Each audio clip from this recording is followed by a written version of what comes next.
3,200 years ago, the world burned. Cities that stood for centuries turned to ash overnight. Empires that ruled the known world, Egypt, Hittite, Mycenae, Canaan, crumbled in the span of a single lifetime. Their palaces were torched, their languages silenced, their secrets buried beneath the dust. It was as if an unseen force pressed a cosmic reset button, plunging humanity into darkness. Who or what could unleash such devastation?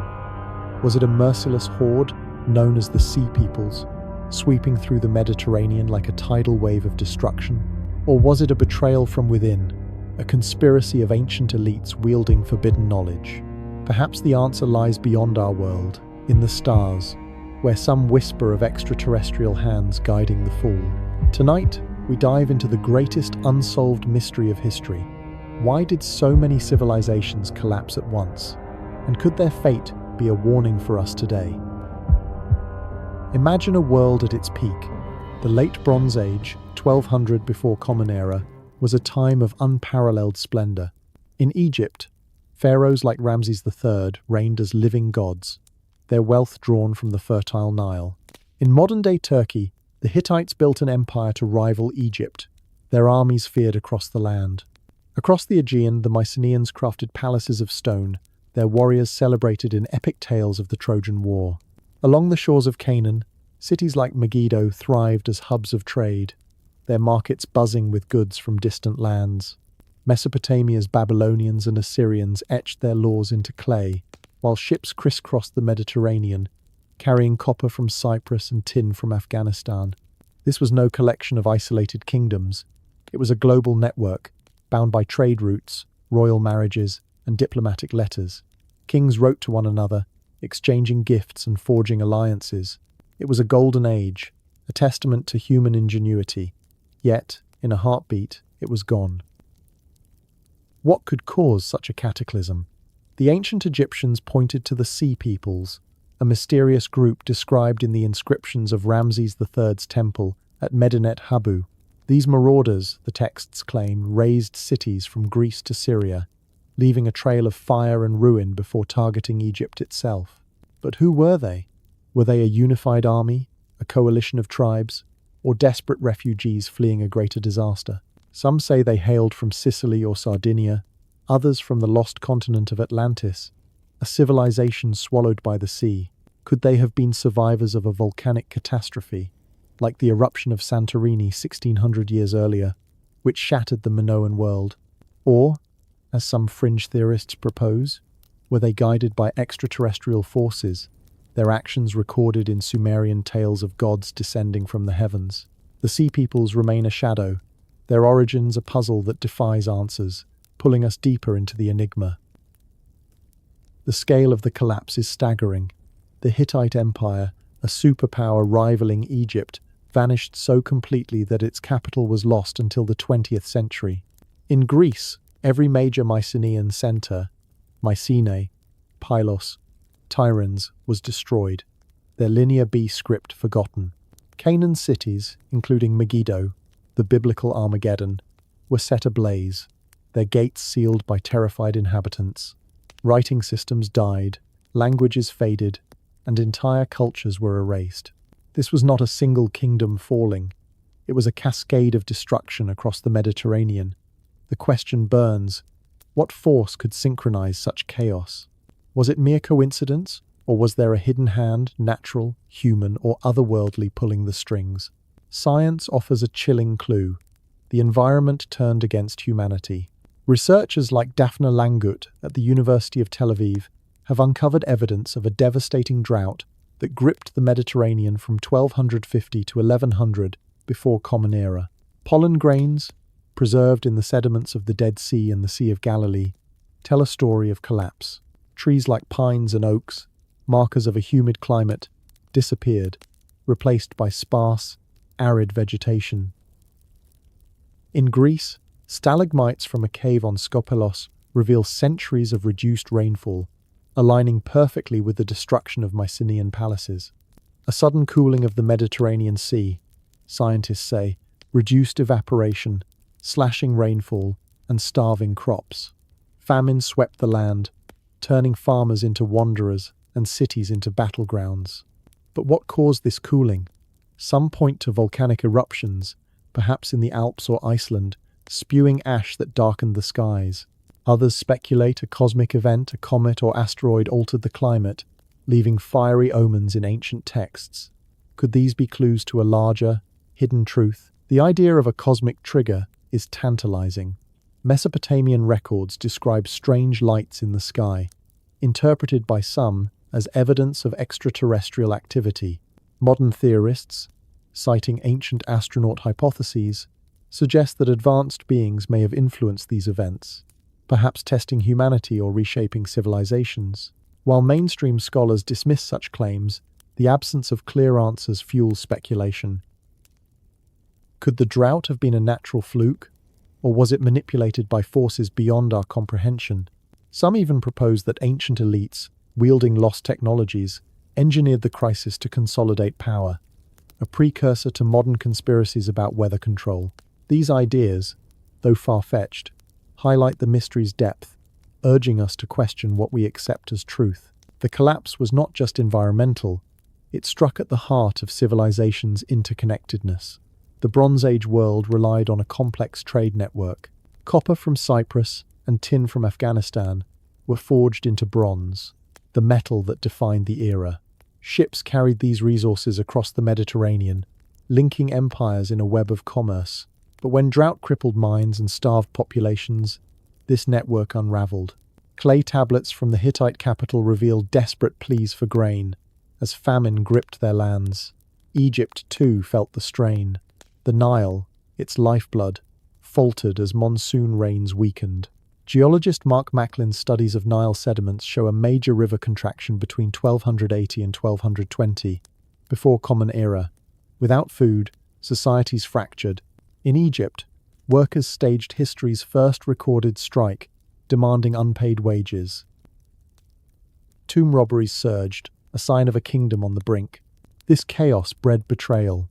In Egypt, Ramses III faced not only external threats but a conspiracy within his own palace. The Harem conspiracy, documented in ancient records, saw one of his wives plot to assassinate him, aiming to place her son on the throne. Was this a desperate grab for power in a collapsing world, or part of a larger scheme? Some theorists draw parallels to modern secret societies, suggesting that ancient elites orchestrated chaos to reshape society, much like myths of the Illuminati today.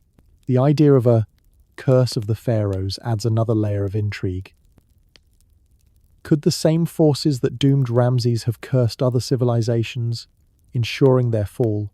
The mystery deepens, leaving us to wonder if human ambition, greed, or something darker drove the collapse.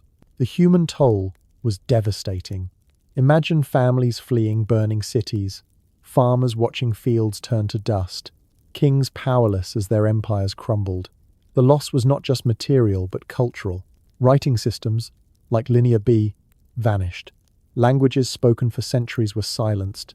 Stories of gods and heroes, perhaps hinting at lost technologies, were buried. Some speculate that these technologies advanced metallurgy, navigation, or even energy sources were hidden by elites, preserved in myths like the Greek tale of Prometheus stealing fire from the gods.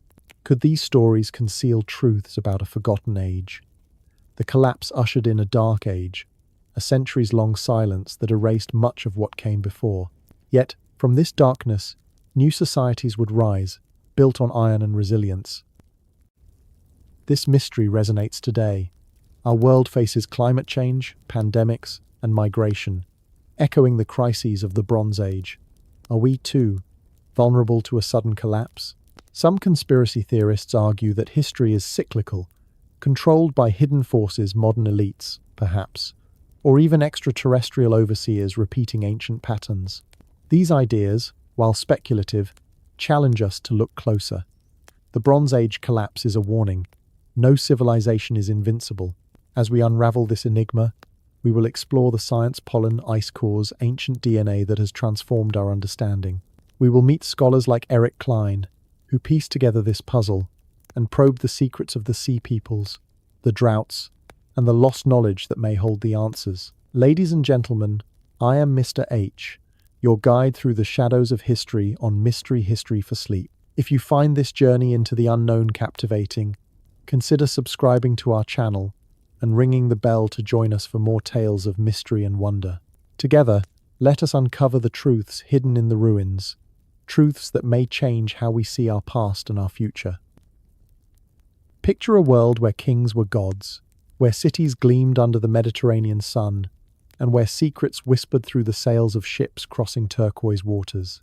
This was the Late Bronze Age, 3,200 years ago, a time when humanity's ambition touched the heavens. But beneath the grandeur of empires, hidden truths and forbidden knowledge simmered, waiting to unravel. What if the prosperity of this era was built on more than trade and bronze? What if the palaces of Egypt, the fortresses of the Hittites, and the markets of Canaan concealed technologies so advanced they defy our understanding?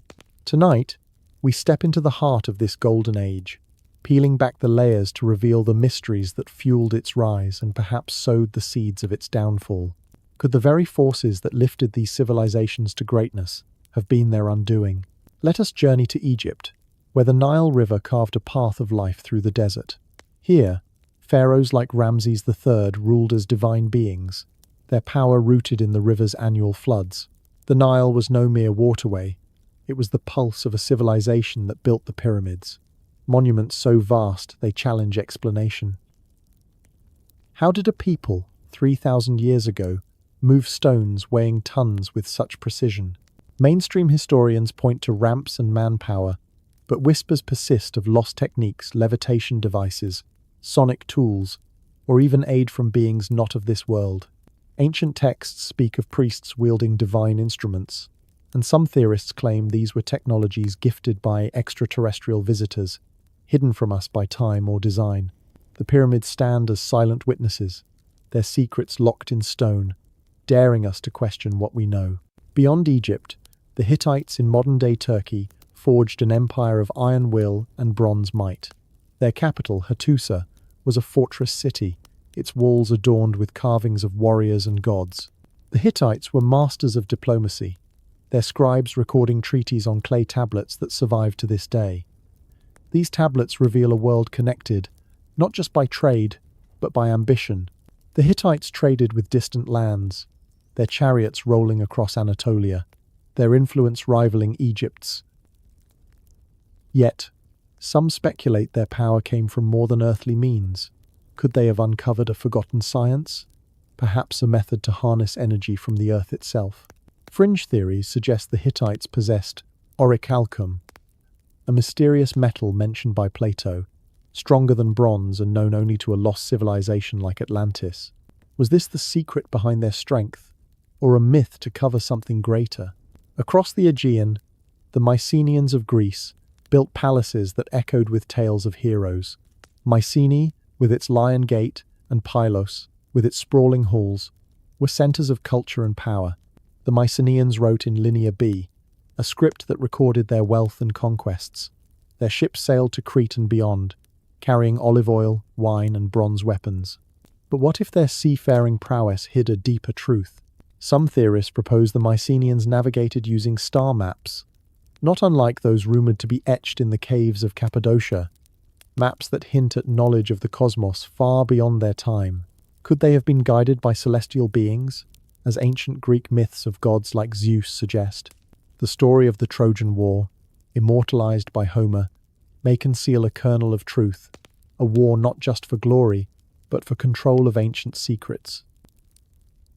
In Canaan, cities like Megiddo thrived as crossroads of commerce. Known as Armageddon in biblical lore, Megiddo was a melting pot where traders from Egypt, Mesopotamia, and the Aegean met. Its markets brimmed with goods: pottery from Crete, lapis lazuli from Afghanistan, and gold from Nubia. Excavations reveal a city of wealth, with granaries and temples that rivaled those of Egypt. But beneath this prosperity, questions linger. Why do some artifacts from Megiddo bear symbols not found elsewhere? Strange geometric patterns that resemble those on ancient megaliths across Europe. Some speculate these were markers of a secret society, a cabal of priests or merchants who controlled the flow of knowledge. Could they have been guardians of a hidden technology, perhaps a device to manipulate the elements, as hinted in Sumerian tales of divine weapons? The glue that bound these civilizations was trade, a network so intricate it rivaled modern global economies. Copper from Cyprus, forged in fiery furnaces, was the lifeblood of the Bronze Age. Tin, rarer and sourced from distant Afghanistan, was combined with copper to create bronze, the metal that defined weapons, tools, and art. Ships like those found wrecked off the coast of Turkey carried ingots of copper, their shapes unmistakable. These vessels were not mere traders, they were emissaries of a connected world. Letters between kings, preserved in the Amana archives, reveal a web of diplomacy. Pharaohs sent gold to Hittite rulers, who returned gifts of silver and iron. But what if this trade concealed a darker purpose? Some theorists suggest the movement of metals was a cover for a deeper exchange of forbidden knowledge or relics from a lost age. Could the ships have carried artifacts of immense power, like the Ark of the Covenant, rumored to hold divine energy? The idea of hidden technology is not new. Ancient texts from Egypt and Mesopotamia describe gods who bestowed wisdom on humanity.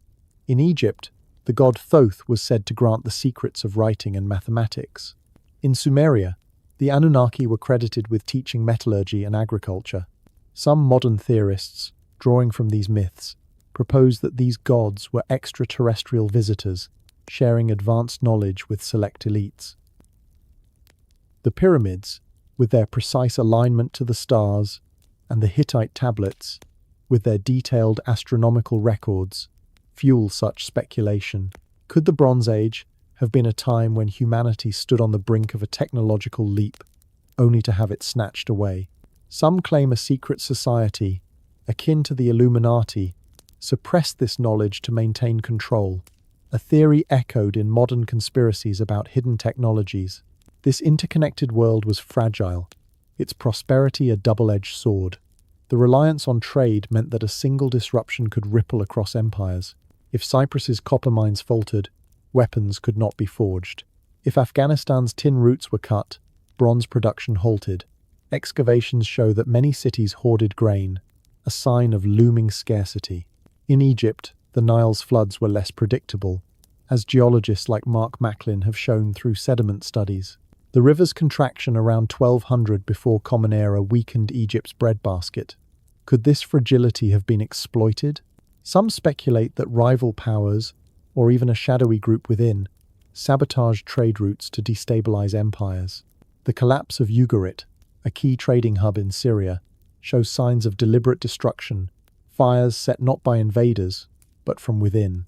Was this the work of betrayers, or a calculated move to reset the world order? The prosperity of the Bronze Age also bred hubris. Kings built ever grander monuments, from Egypt's temples to Mycenae's Cyclopean walls.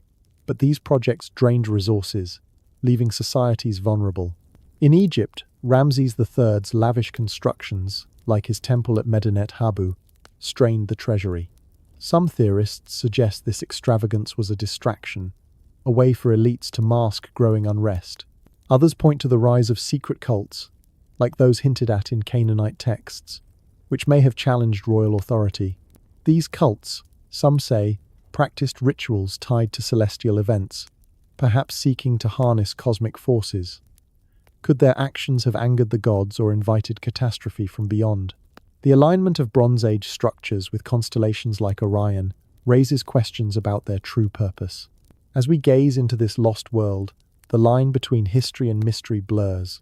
The Late Bronze Age was a time of light and shadow, where humanity's triumphs hid secrets that may never be fully uncovered. Were the pyramids built with alien aid, as some claim? Did the Hittites and Mycenaeans wield technologies we cannot fathom? Was there a global conspiracy, a precursor to modern tales of control, that orchestrated the era's end? These questions linger, pulling us deeper into the enigma. By the way, dear listeners, where are you joining us from tonight? Is it midnight under the stars in New York, or dawn breaking over Sydney? Let us know what time it is where you are, as we journey together into the shadows of the past. In the twilight of the Bronze Age, 3,200 years ago, a shadow fell across the Mediterranean. Cities burned, empires trembled, and a name echoed through the ruins: the Sea Peoples. Carved into the stone of Pharaoh Ramses III's temple at Medinet Habu, Their story is one of destruction, a horde of invaders who toppled civilizations with fire and sword. But were they truly the merciless barbarians of ancient texts, or something far more enigmatic? Were they a unified army, a desperate band of refugees, or agents of a cosmic force we cannot comprehend? Their origins remain a riddle, their motives shrouded in mystery. Some whisper they were survivors of a lost world, perhaps Atlantis itself, driven by catastrophe to reshape history. Others claim their actions hint at a conspiracy, a hidden hand guiding their path. The inscriptions at Medinet Habu paint a vivid picture. Around 1200 before Common Era, Egypt faced a crisis unlike any before.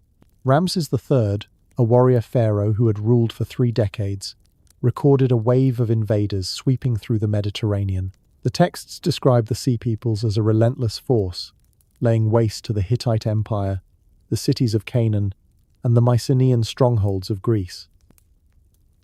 They burned Ugarit in Syria, reduced Troy to ashes, and left a trail of devastation before turning their sights on Egypt. The carvings depict them in feathered helmets, wielding spears and swords, their ships slicing through the waves. Ramses claimed victory, repelling them in a great battle at the Nile Delta, but at a cost. Egypt's northern territories, including the vital stronghold of Megiddo, were lost, and the empire never fully recovered. The story seems straightforward. Invaders brought chaos. Yet, the deeper we dig, the less certain it becomes. Who were the Sea Peoples? The Egyptian texts name tribes Peliset, Jaka, Shurdan, Denyen, but their homelands are a mystery. Some scholars link the Peliset to the Philistines of biblical fame, suggesting origins in Crete or the Aegean. The Shurdan may hail from Sardinia, the Jaka from Sicily, and the Denyen from Anatolia or even distant Greece. But these are guesses, pieced together from fragments of pottery and scattered clues. No single homeland unites them, no clear motive explains their rampage. Were they a coordinated force, or a chaotic mix of peoples thrown together by circumstance? The lack of answers fuels speculation. Some propose they were pirates, banding together to exploit a weakening world. Others see them as refugees, fleeing a catastrophe that shattered their homes. But a bolder theory persists. Could they have been survivors of Atlantis, the mythical island described by Plato, driven to conquest after their world sank beneath the waves? The Atlantis connection is tantalizing. Plato, writing 800 years after the collapse, described a lost civilization of unmatched power, destroyed by a cataclysm around 9,000 years earlier. Modern scholars dismiss the timeline but point to the volcanic eruption of Santorini around 1600 before Common Era. This explosion obliterated the Minoan civilization, sending tsunamis across the Mediterranean. Could survivors, displaced by this disaster, have formed the Sea Peoples centuries later? Excavations at Santorini reveal a city frozen in time, its frescoes depicting ships and warriors eerily similar to those in Egyptian art. Some theorists go further, suggesting Atlantis was not an island but a maritime empire, its remnants scattered across the Mediterranean, uniting as the Sea Peoples to reclaim their legacy. The idea is speculative, yet the absence of concrete evidence keeps the door open to wonder. Another layer of mystery emerges from ancient texts beyond Egypt. Sumerian tablets from Mesopotamia speak of strange omens, lights in the sky, gods descending to earth. Could these be clues to extraterrestrial involvement? Fringe theorists, drawing from ancient astronaut hypotheses, argue the Sea Peoples were guided by otherworldly beings, perhaps using advanced navigation or weaponry to wreak havoc. Egyptian carvings show their ships with sleek designs, unlike the clunky vessels of the time. Were these the product of lost technology, or aid from beyond the stars? The notion stretches credulity, but it resonates with myths of divine intervention. The Greeks spoke of Poseidon, god of the sea, stirring chaos. Could these stories mask a truth too strange for history to record? The Sea Peoples' actions suggest more than random violence. Archaeological evidence paints a grim picture. Cities like Ugarit and Hazor were not just destroyed but systematically burned, their walls toppled with precision. This was no mere raid, it was obliteration. Yet, some sites show no signs of battle, only abandonment. Did the Sea Peoples always fight? Or did fear of their approach empty cities before they arrived? At Megiddo, excavations reveal ovens built inside the city gates, a desperate measure by a population under siege. Refugees crowded within, only to see their city torched. But who lit the fires? Some suggest internal betrayal, perhaps local factions aligning with the Sea Peoples to overthrow their rulers. Could a secret society, hidden within these civilizations, have orchestrated the chaos, much like modern conspiracies about global elites? The environmental backdrop adds another twist. Scientists like Daphne Langut have uncovered evidence of a prolonged drought, starting around 1250 before Common Era. Pollen records from the Dead Sea show a collapse in tree growth, signaling arid conditions that starved crops. In Greece, stalagmites from Skopelos caves confirm centuries of reduced rainfall, aligning with the fall of Mycenaean palaces.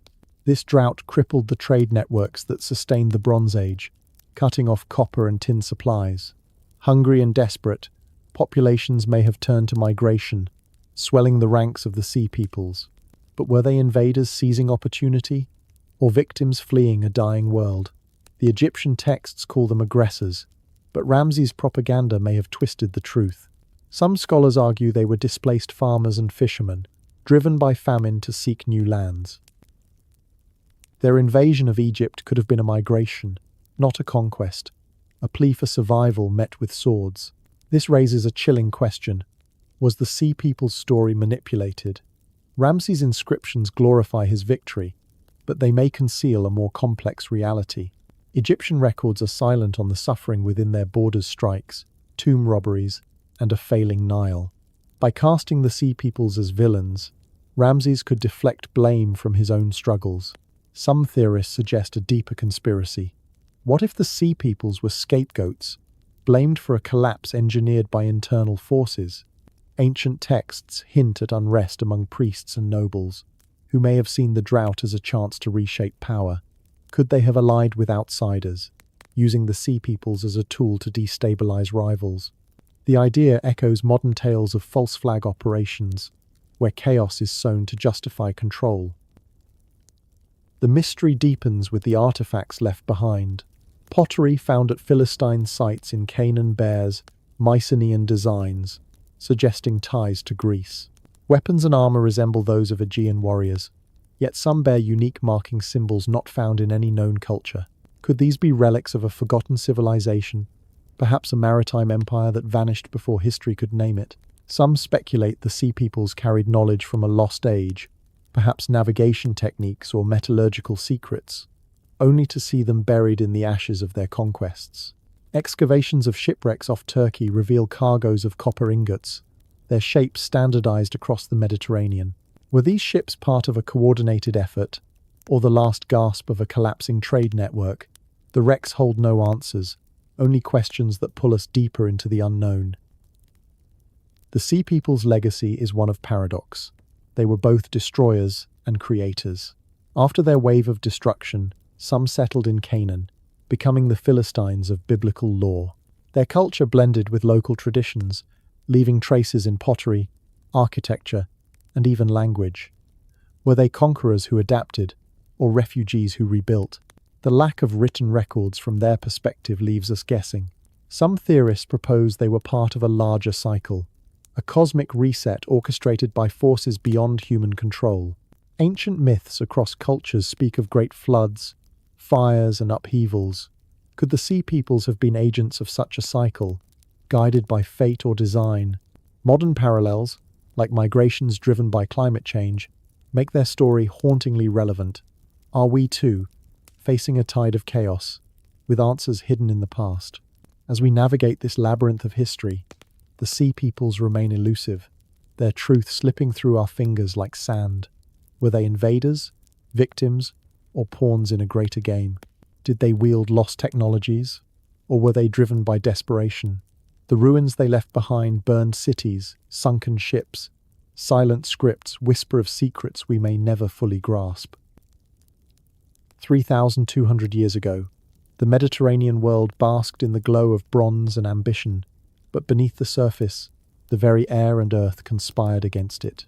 Droughts gripped the land, rivers withered, and crops failed, setting the stage for collapse.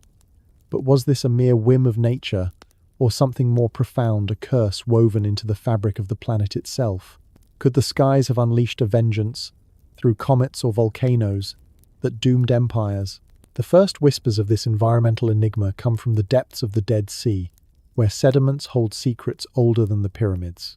Daphne Langut, a researcher at the University of Tel Aviv, delved into these layers, extracting pollen grains like messages from a forgotten time. These microscopic relics, each a unique signature of ancient plants, paint a picture of abundance turned to desolation. Around 1250, before Common Era, the pollen of Mediterranean trees, oaks, pines, pistachios plummeted, signaling a shift to drier, harsher conditions. The landscape, once lush with precipitation, became a parched wasteland. This was no fleeting dry spell. It endured for centuries, starving the fields that fed empires. In Canaan, cities like Megiddo, once thriving breadbaskets, saw their agricultural output dwindle, forcing adaptations like resilient cattle breeds. But why this sudden change? Scientists point to cooler sea surface temperatures in the Mediterranean, reducing evaporation and rainfall. Yet, some wonder if a celestial intruder, a comet streaking across the sky, triggered this cooling, much like theories surrounding the Younger Dryas event millennia earlier, where an impact is said to have plunged the world into cold. Venturing northward to the Sea of Galilee, the evidence mounts. Here, undisturbed sediments yield pollen that tells of vanishing forests, aligning with the destruction waves around 1250 before Common Era. Israel Finkelstein, an archaeologist at Tel Aviv University, cross-referenced these findings with timelines of ruined cities from northern Syria to Megiddo itself. The Drought's timeline matches the burn layers and abandoned settlements, suggesting it fueled unrest and migration. But beneath this scientific narrative lies a layer of intrigue. Could volcanic eruptions, like the cataclysmic blast of Santorini centuries before, have lingered in the atmosphere, blocking sunlight and exacerbating the chill? The Atlantis myth, tied to Santorini's destruction, whispers of a similar fate, a paradise lost to fire and ash, its refugees perhaps becoming the sea peoples. Some theorists posit that multiple volcanoes, or even a volcanic winter, cursed the Earth, a planetary retribution for humanity's hubris. Deeper into the heart of Greece, the puzzle intensifies. Martin Finn at the University of Uppsala analysed stalagmites from a cave on the Peloponnese, their layers like pages in a geological diary. Uranium dating revealed precise timelines, showing a 200-year decline in rainfall leading to a complete halt in growth around the collapse era. No water dripped in the cave, mirroring the parched lands above. This drought coincided with the fall of Mycenaean centres, where palaces like Pylos were destroyed and never rebuilt. The inability to recover speaks to a systemic failure, amplified by the interconnected world of the Bronze Age. But what if this was no accident? Fringe ideas suggest earthquake storms, chains of seismic events triggered by shifting plates, as proposed by Eric Klein. Could these quakes, combined with drought, have been a curse of the Earth, a geological uprising against overreaching civilizations? Some link it to cosmic impacts, theorizing a comet fragment around 1200, before Common Era scattered debris, cooling the planet and inviting famine. Crossing to the Nile's banks, the story takes a poignant turn. Egypt, the enduring giant, felt the drought's bite through its lifeblood river. Mark Macklin's luminescence dating of Nile sediments uncovers a contraction between 1280 and 1220, before Common Era, leaving fields barren and stores depleted. The annual floods, once reliable, faltered, echoing a prior event 4,200 years ago that ended the Old Kingdom. This pattern of rapid climate shifts, colder poles, drier equators hints at planetary cycles, perhaps influenced by solar activity or volcanic veils. Yet, the mystery deepens with tales of the 4.2 kiloyear event, a mega-drought that toppled ancient regimes. Could these be orchestrated by unseen forces, like modern conspiracies of geoengineering? Theorists speculate that ancient elites, aware of these cycles, manipulated resources to consolidate power, turning nature's curse into a tool of control. The broader Mediterranean canvas reveals a symphony of suffering. In Turkey's Lake Van and Syria's sites, scholars like those studying pollen and isotopes confirm drier conditions across the region. Lee Drake's work on rainfall-dependent farming shows how even small changes devastated societies, where 99% were farmers. Prolonged drought led to famine, migration, and conflict, a chain reaction that unraveled empires. But intertwined with this is the enigma of plankton fossils from Mediterranean seabed cores, indicating a shift from warm to cold species around the collapse. This cooling, reducing precipitation, may stem from melting alpine glaciers or Siberian winds, but some point to extraterrestrial causes, a comet's tail dusting the atmosphere with particles that block the sun. The Younger Dryas hypothesis, while focused on an earlier era, inspires parallels, an impact event causing abrupt change, a cosmic curse that resets civilizations. This curse of the Earth extends to theories of volcanic fury.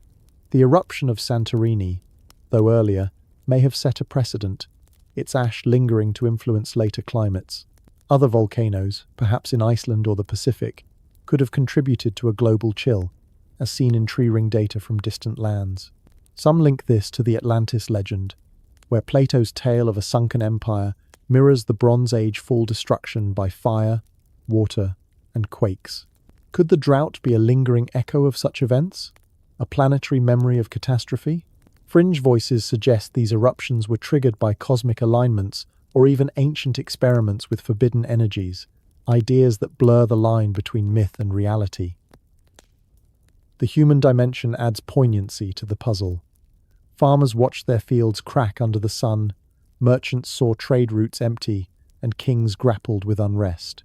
In Egypt, Ramses III's reign saw strikes and conspiracies, symptoms of a society strained by scarcity. The drought's grip forced adaptations, intensified farming in Canaan, resilient crops, but it was too little, too late. This vulnerability raises questions. Did ancient seers foresee this curse? Prophecies in Mesopotamian texts warn of darkened skies and failed harvests, perhaps inspired by observed cycles. Some theorists claim these were warnings from extraterrestrial sources, encoded in myths to guide humanity. The absence of clear records leaves room for imagination, inviting us to ponder if the drought was a test, a purge, or a prelude to rebirth. As we sift through these layers, the role of climate change in the Bronze Age collapse emerges not as a simple fact but a tapestry of wonder. The droughts, born of cooling seas and volcanic veils, may have been amplified by cosmic intruders or hidden manipulations. The curse of the Earth whispers of a world where nature and mystery entwine, challenging us to see beyond the surface. Were comets the harbingers, volcanoes the executioners, or was there a deeper design? These questions linger, drawing us onward to the unraveling networks and betrayals that followed, where the true enigma awaits. Beneath the glittering surface of the Bronze Age, where empires traded treasures across shimmering seas, a delicate web held the world together. 3,200 years ago, this web of commerce and society was the lifeblood of civilization, linking Egypt's golden courts to the rugged hills of Anatolia and the bustling ports of Canaan. Copper from Cyprus, tin from distant Afghanistan, and luxury goods like lapis lazuli wove a network that fueled prosperity. Yet, when drought and chaos struck, this web unraveled, plunging societies into darkness. Was this collapse a mere accident of nature, or did a hidden conspiracy, a shadowy cabal of ancient powers, pull the threads apart? Could the sunken ships and abandoned markets hide relics of a forbidden technology, perhaps from a lost world like Atlantis? The Bronze Age was a marvel of connectivity, a world where trade routes stretched like arteries across the Mediterranean. Ships laden with copper ingots sailed from Cyprus, their distinctive oxhide shapes found in wrecks off Turkey's coast. Tin, essential for crafting bronze, journeyed from Afghanistan's mountains, a perilous trek through deserts and passes. These metals were the backbone of empires, forged into weapons, tools, and ornaments that defined power. In Egypt, pharaohs like Ramses III amassed wealth from Nubian gold and Levantine cedar, their temples adorned with treasures from afar. The Hittites in Anatolia traded iron and textiles, while Mycenaean Greece sent olive oil and pottery to distant shores. Clay tablets from Ugarit and Romana reveal a flurry of correspondence, kings bartering goods, negotiating peace, and sealing alliances with gifts. This was no simple exchange. It was a global economy, a delicate balance of trust and ambition. But what if this network was more than it seemed? Some theorists propose it concealed a deeper purpose, a clandestine exchange of knowledge or artifacts too powerful for the common world. Ancient texts hint at divine gifts carried by merchants, objects revered in temples. Could these have been relics of advanced technology, perhaps from a civilization like Atlantis? The wreck of the Uluburun ship, found off Turkey, carried not just copper but also glass beads, ivory, and a mysterious gold scarab inscribed with Egyptian hieroglyphs. Some speculate it held secrets, maps, devices, or even energy sources guarded by a select few. Fringe voices suggest a secret society, akin to modern tales of the Illuminati, controlled this trade, using wealth to manipulate empires. Were these elites orchestrating a grand design, only to see it collapse under its own weight? When drought gripped the Mediterranean around 1250 before Common Era, this network buckled. Pollen records, as uncovered by Daphne Langut, show a parched landscape, with crops failing from Greece to Canaan. Mines in Cyprus slowed, their copper output dwindling as water sources dried. Tin routes from Afghanistan, already fragile, were severed by famine-driven unrest. Excavations reveal hoarded grain in cities like Ugarit, a sign of desperation as supplies vanished.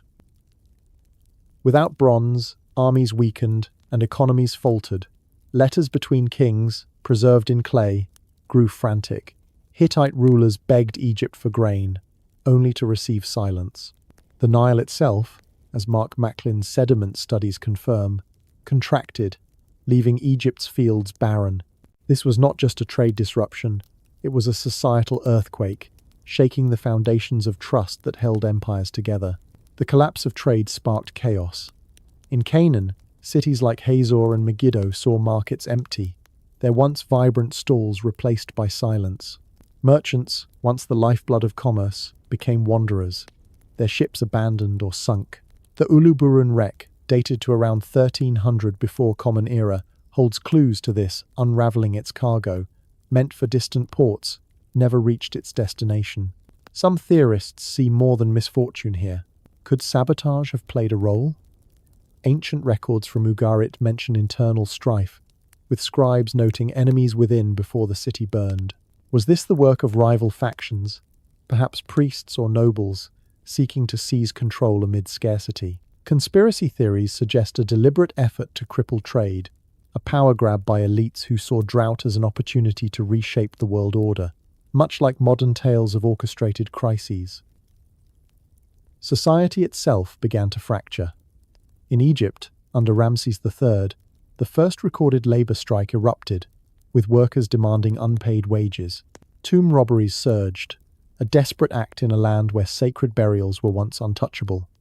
These were not mere crimes, but symptoms of a deeper malaise, a society losing faith in its leaders. In Mycenaean Greece, palaces were abandoned, their Linear B records left unfinished.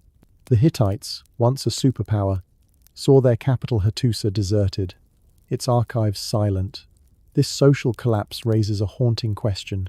Was it driven by hunger alone, or by betrayal? Some speculate that secret cults, hinted at in Canaanite texts, incited unrest, promising salvation through forbidden rituals.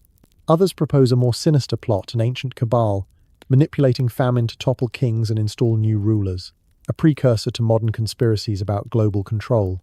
The artifacts of this era fuel the mystery. Sunken ships like Uluburun and Cape Gelidonia carried cargoes that hint at lost knowledge. A bronze dagger from Uluburun, inlaid with gold, suggests craftsmanship beyond the era's norm. Could it be a relic of a forgotten technology, perhaps tied to myths of Atlantis' orichalcum? Some theorists claim these wrecks conceal more devices or texts that could unlock ancient secrets. The absence of written records from the Sea Peoples themselves adds to the enigma. Did they destroy evidence to hide their origins, or were their stories erased by victors like Ramses? The idea of a lost archive, buried beneath the Mediterranean, captivates the imagination, suggesting a truth too dangerous to survive. This collapse was not just economic but existential. The loss of trade severed the cultural ties that defined the Bronze Age. Languages faded, as scribes no longer recorded their tales. Artisans, without materials, abandoned their crafts.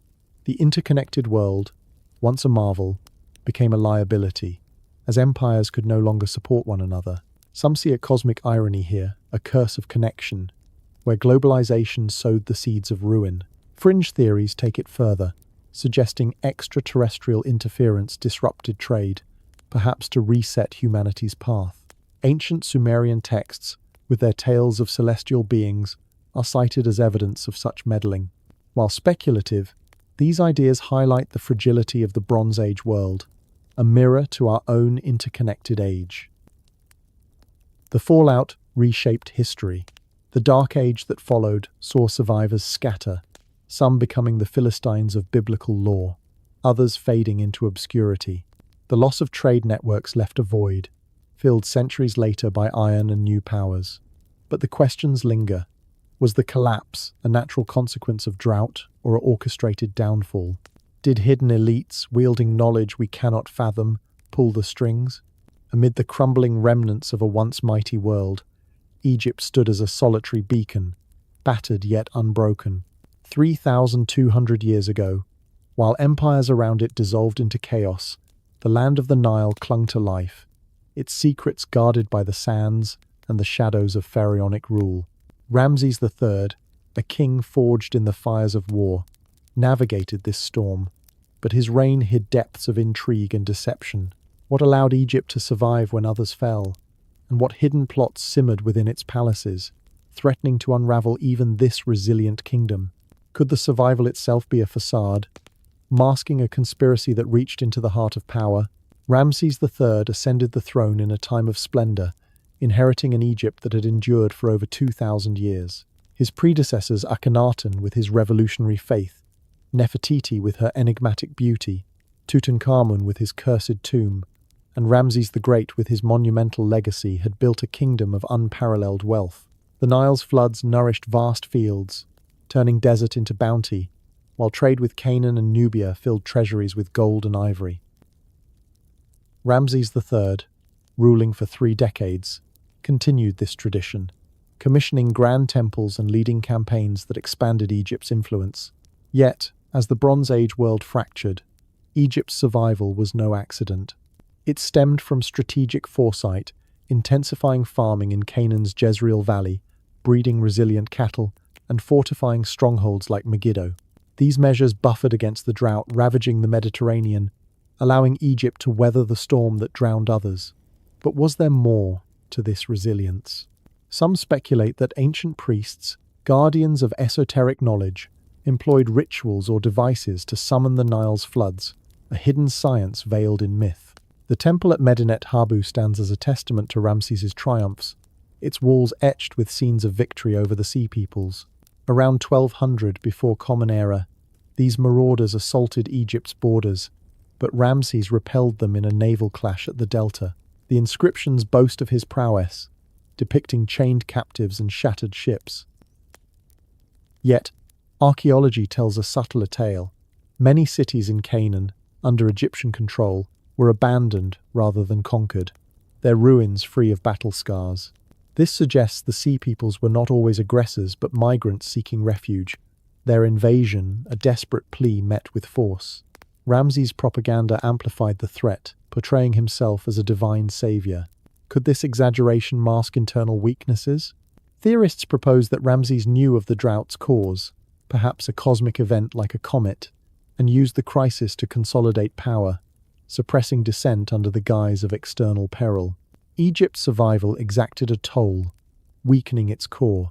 The Nile, once reliable, faltered as monsoon rains diminished, as evidenced by Mark Macklin's sediment analyses. Fields lay fallow, stores depleted, and unrest brewed. Workers on royal projects, unpaid and hungry, staged history's first strike, sitting in protest at Deir el Medina. This act of defiance signaled a society fracturing, where faith in the pharaoh waned. Tomb robberies proliferated, desecrating sacred sites once protected by curses and guards.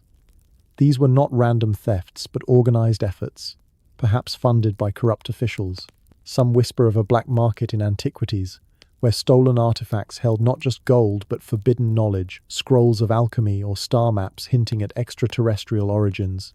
Could these robberies have been a cover for retrieving hidden relics, guarded by a secret order within the priesthood? At the heart of this weakening lay the enigma of Ramses III himself. A warrior king, he expanded Egypt's borders and built lavishly, but his court simmered with intrigue. The harem conspiracy, detailed in judicial papyri, unveiled a plot to assassinate him, led by one of his wives, Ta, and involving courtiers, magicians, and even palace guards. The scheme aimed to install her son Pentawere on the throne. Poisons were brewed, wax figures cursed with spells, and assassins recruited. Ramses survived the attempt but died soon after, his mummy revealing a slit throat, a wound hidden for millennia until modern CT scans uncovered it. Was this the work of jealous consorts, or a deeper cabal? Some theorists link it to a secret society of priests, resentful of Ramses' military focus over spiritual matters, seeking to restore balance through regicide. Others speculate extraterrestrial influence, citing Egyptian myths of gods meddling in royal affairs, perhaps to prevent humanity from uncovering cosmic truths. The conspiracy's details tantalize. Court records describe trials where conspirators confessed under torture, naming over 40 accomplices. Magic was invoked, dolls inscribed with curses, potions from forbidden herbs. This blend of politics and sorcery raises questions. Were these spells mere superstition or echoes of lost sciences? Ancient Egypt revered magic as a force of creation, with priests wielding staffs said to part waters or summon plagues. Could the conspirators have accessed such power, perhaps from hidden texts in the library of Alexandria's precursors? Fringe ideas suggest the plot was tied to Atlantis survivors, infiltrating the court to destabilize Egypt and hide their origins. The mummy of Pentawere, found deformed and mummified crudely, hints at a rushed execution, his body denied proper rites a curse in itself. Egypt's weakening extended beyond the palace. Withdrawal from Canaan, including Megiddo, marked the loss of vital grain supplies. Excavations at Megiddo reveal a city under siege, its gates blocked by ovens, refugees crammed within. The final torching suggests not just invasion but internal collapse, perhaps sparked by famine-driven riots. Ramses' efforts to secure food through intensified farming, evidenced by ancient DNA of drought-resistant cattle, proved insufficient. This retreat signaled Egypt's isolation, its once global reach diminished. Some see a pattern of deliberate sabotage, elites hoarding resources, exacerbating scarcity to control the masses. Conspiracy theories posit a global network where Bronze Age powers colluded to engineer downfall, a precursor to modern tales of elite control. The legacy of Ramses's reign is one of paradox victory amid decline. His temple stands eternal, yet his death ushered in turmoil. Successors faced invasions and economic woes, Egypt's golden age fading. The harem conspiracy, with its web of deceit, invites endless speculation. Was it a family feud, or a symptom of cosmic interference? Myths of Osiris, murdered and resurrected, mirror Ramses' fate, perhaps encoding a warning. Some link it to star alignments, suggesting the plot timed with celestial events for ritual power. These ideas, while speculative, keep the mystery alive, urging us to question if Egypt's survival was a Pyrrhic victory, its secrets buried with its kings. As we leave the sands of Egypt, the threads of conspiracy and decline lead us forward, to the dawn of iron and the rebirth of a shattered world. The enigmas of Ramses and his court remind us that even in survival, shadows linger, hiding truths that time may yet reveal. Speaking of time, dear listeners, where are you tuning in from as we unravel these ancient secrets? Is it late evening in London, or perhaps early morning in Tokyo? Share with us where you are and what hour it is there, as we continue to explore the mysteries that echo through the ages. 3,000 years ago, the world emerged from a long darkness, its shattered empires giving way to a new era, defined by a metal both humble and revolutionary. Iron. From the island of Cyprus to the shores of Greece, this democratic metal reshaped societies, empowering farmers, warriors, and dreamers. But how did this transformation begin? Was iron's rise a triumph of human ingenuity, or did it carry whispers of otherworldly guidance? Could the ships that sailed these new horizons have carried secrets from a lost civilization, perhaps even blueprints from the stars? The fall of the Bronze Age left a void, its intricate trade networks severed, its cities reduced to ruins. Copper and tin, once the lifeblood of empires, became scarce as drought and chaos disrupted mines and routes. Yet, from this desolation, iron emerged as a savior. Unlike bronze, which relied on distant resources, iron was abundant, found in the very soil beneath people's feet.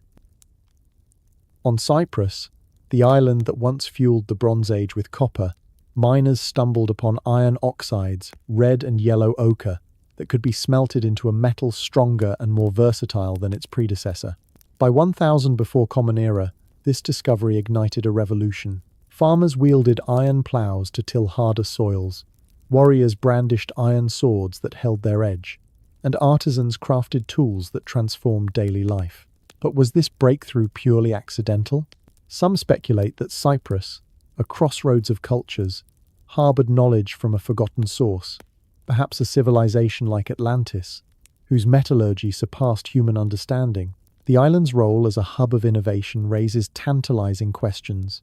Archaeological evidence from Cyprus, uncovered by experts like Vasiliki Kassianidou, shows early iron production alongside copper smelting.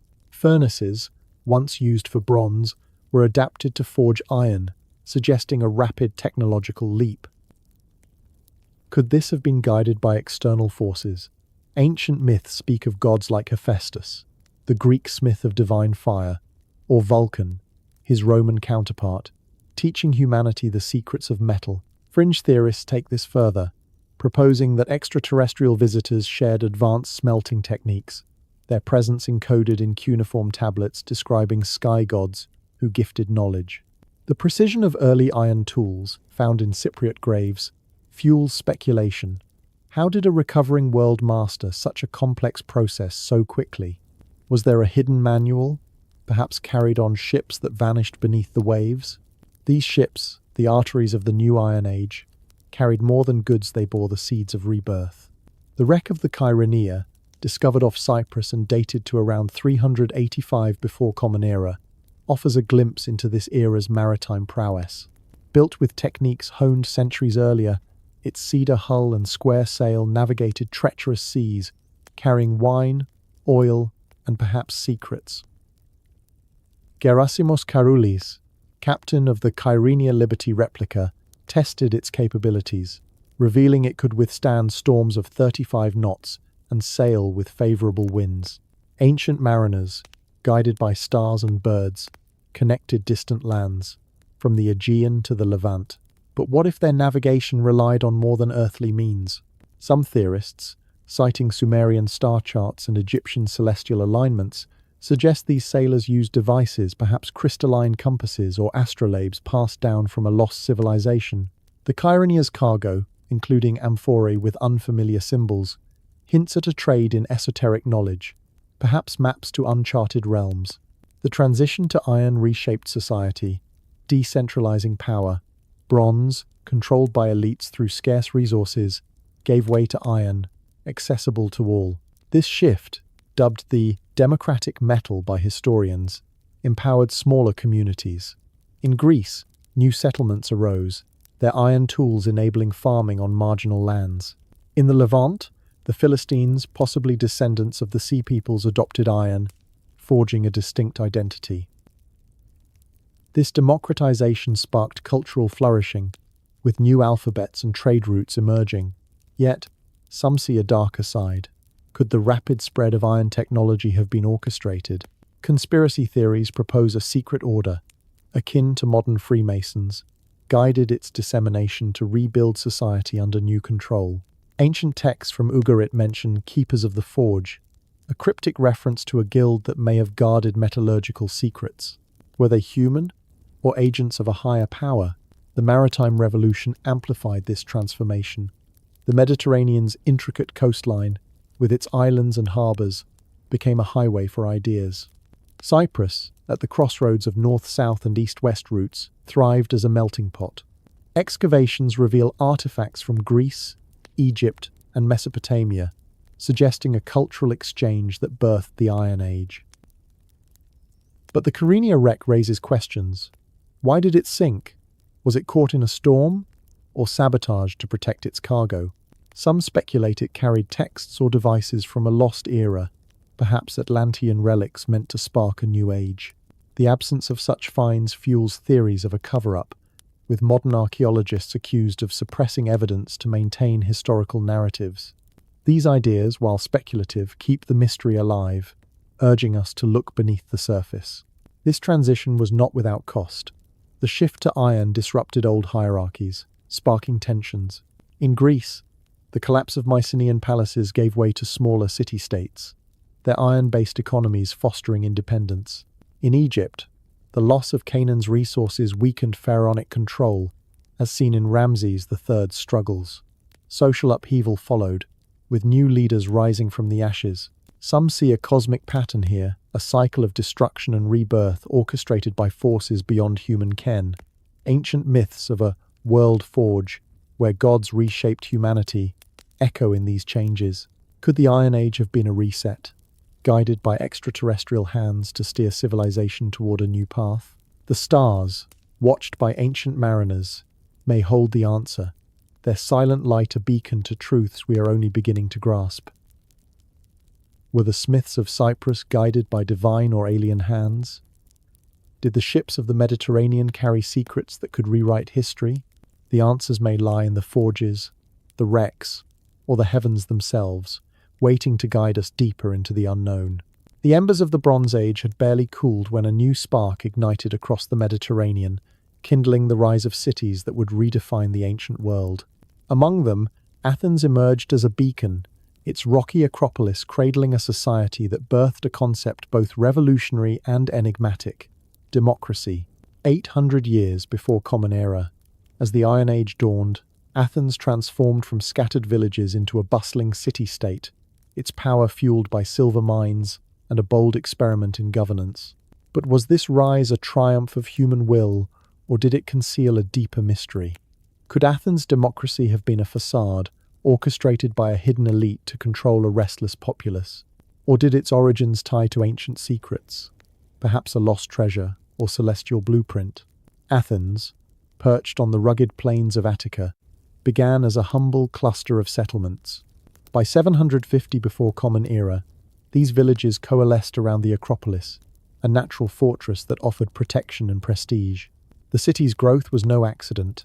It was fueled by the rich silver veins of Laurion, 26 miles southeast. These mines, worked by thousands of slaves, produced gleaming coins that became symbols of Athenian power. The wealth funded towering walls, a navy to patrol the Aegean, and a port at Piraeus that welcomed grain from the Black Sea.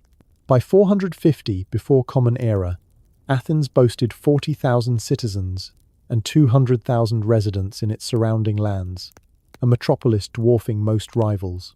Its Parthenon, carved from fine marble, crowned the Acropolis, a testament to ambition. Yet, beneath this grandeur, questions simmer. How did a small city achieve such dominance so swiftly? Was there a hidden force at play? The silver of Laurion was Athens' lifeblood, but its origins spark intrigue. Geological surveys reveal the mines were exploited with uncanny precision, their tunnels cutting deep into the earth. Some speculate this efficiency suggests knowledge beyond the era's grasp, perhaps inherited from a lost civilization. Legends whisper of King Solomon's mines, a mythical source of wealth tied to biblical lore. Could Laurion's silver have been part of this fabled hoard, its discovery guided by ancient maps or cryptic texts? Fringe theorists propose that Athenian miners used tools or techniques from a forgotten source, perhaps the same divine instruments credited to Egypt's pyramid builders. The coins minted from this silver, stamped with Athena's owl, were renowned for their purity, trusted across the Mediterranean. But were they mere currency, or symbols of a deeper pact, binding Athens to a secret order. Democracy, Athens' greatest legacy, adds another layer of mystery. By 600, before Common Era, the city rejected tyranny for a system where citizens voted on laws and leaders. This radical shift, credited to reformers like Solon and Cleisthenes, empowered free men to govern themselves, a stark contrast to the monarchies of Egypt or Persia. The Agora, Athens' bustling marketplace, became a stage for debate, where ideas clashed under the open sky. Yet, this people's rule raises questions. Only a fraction of the population free male citizens could vote, excluding women, slaves, and foreigners. Was democracy a genuine leap toward freedom, or a cleverly designed illusion?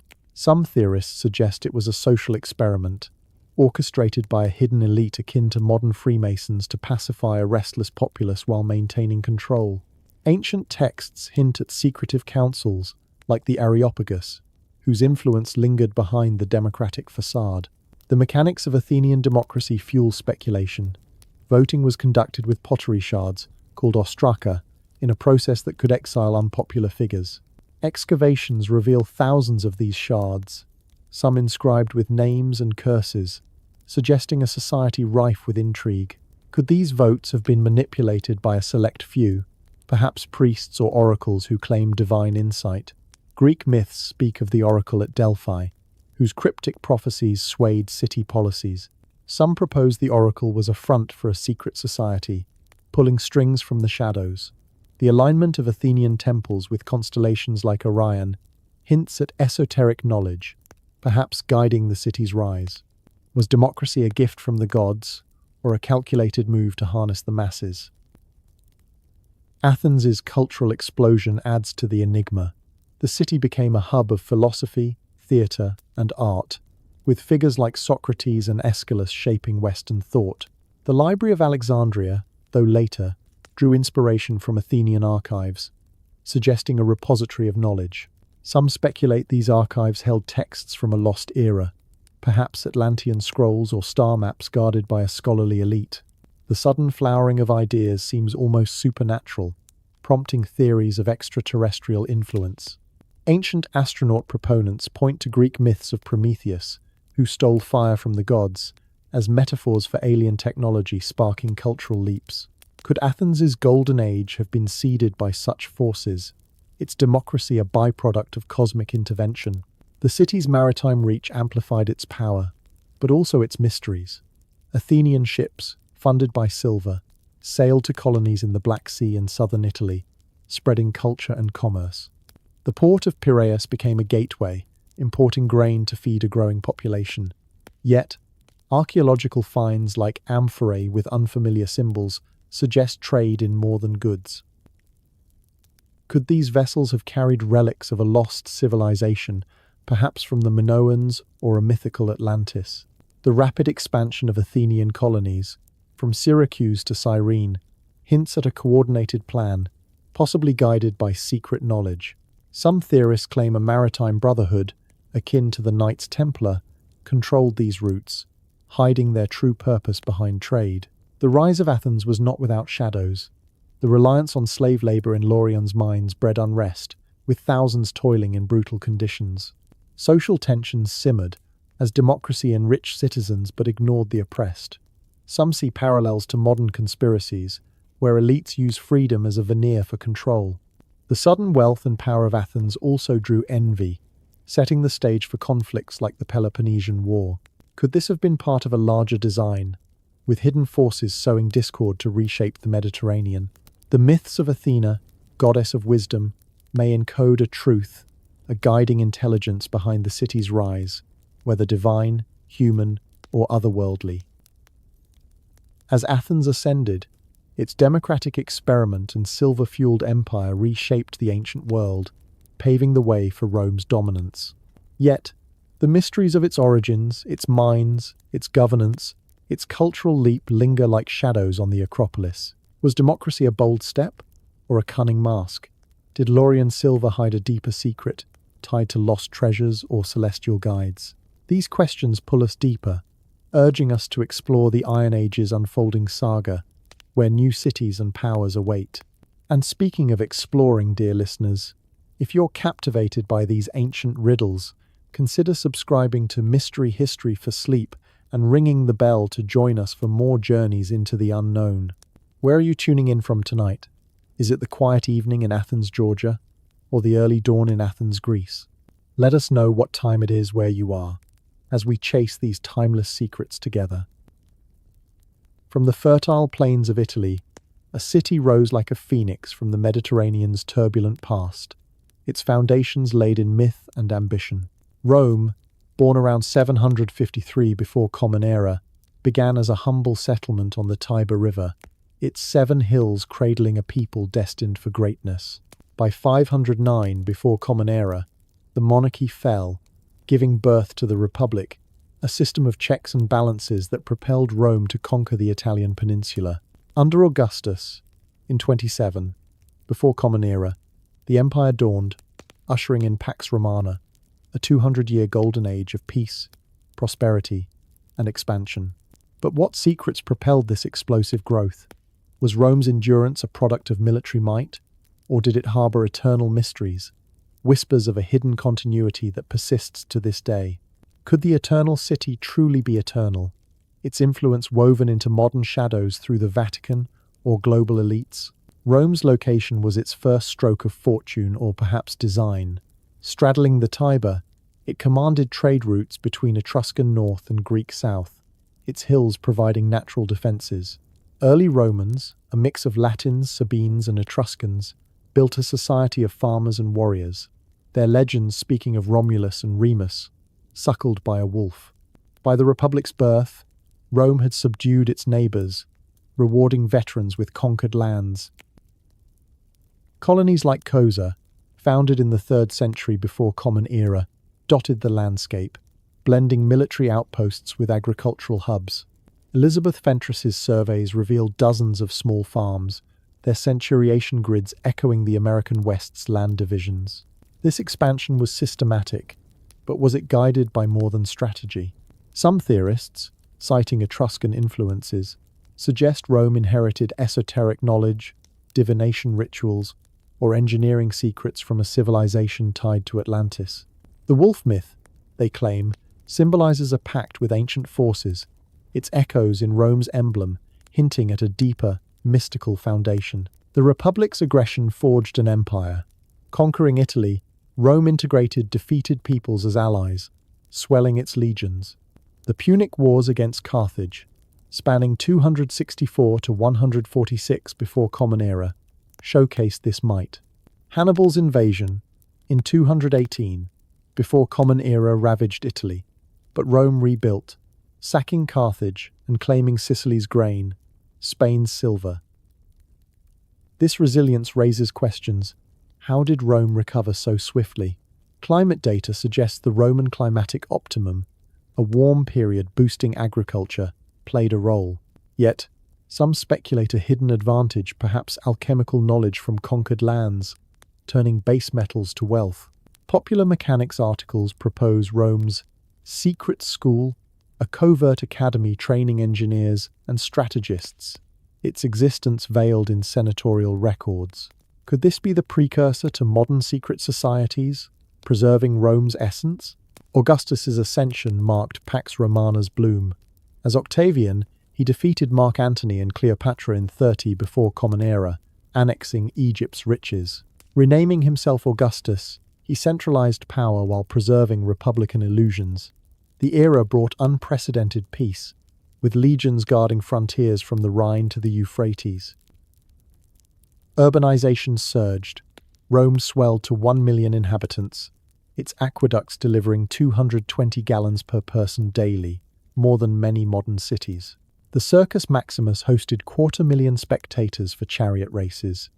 The Colosseum thrilled 60,000 with gladiatorial spectacles.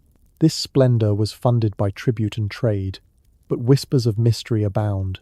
Augustus's mausoleum, aligned with the stars, suggests astrological secrets. Some theorists claim he consulted oracles tied to extraterrestrial wisdom.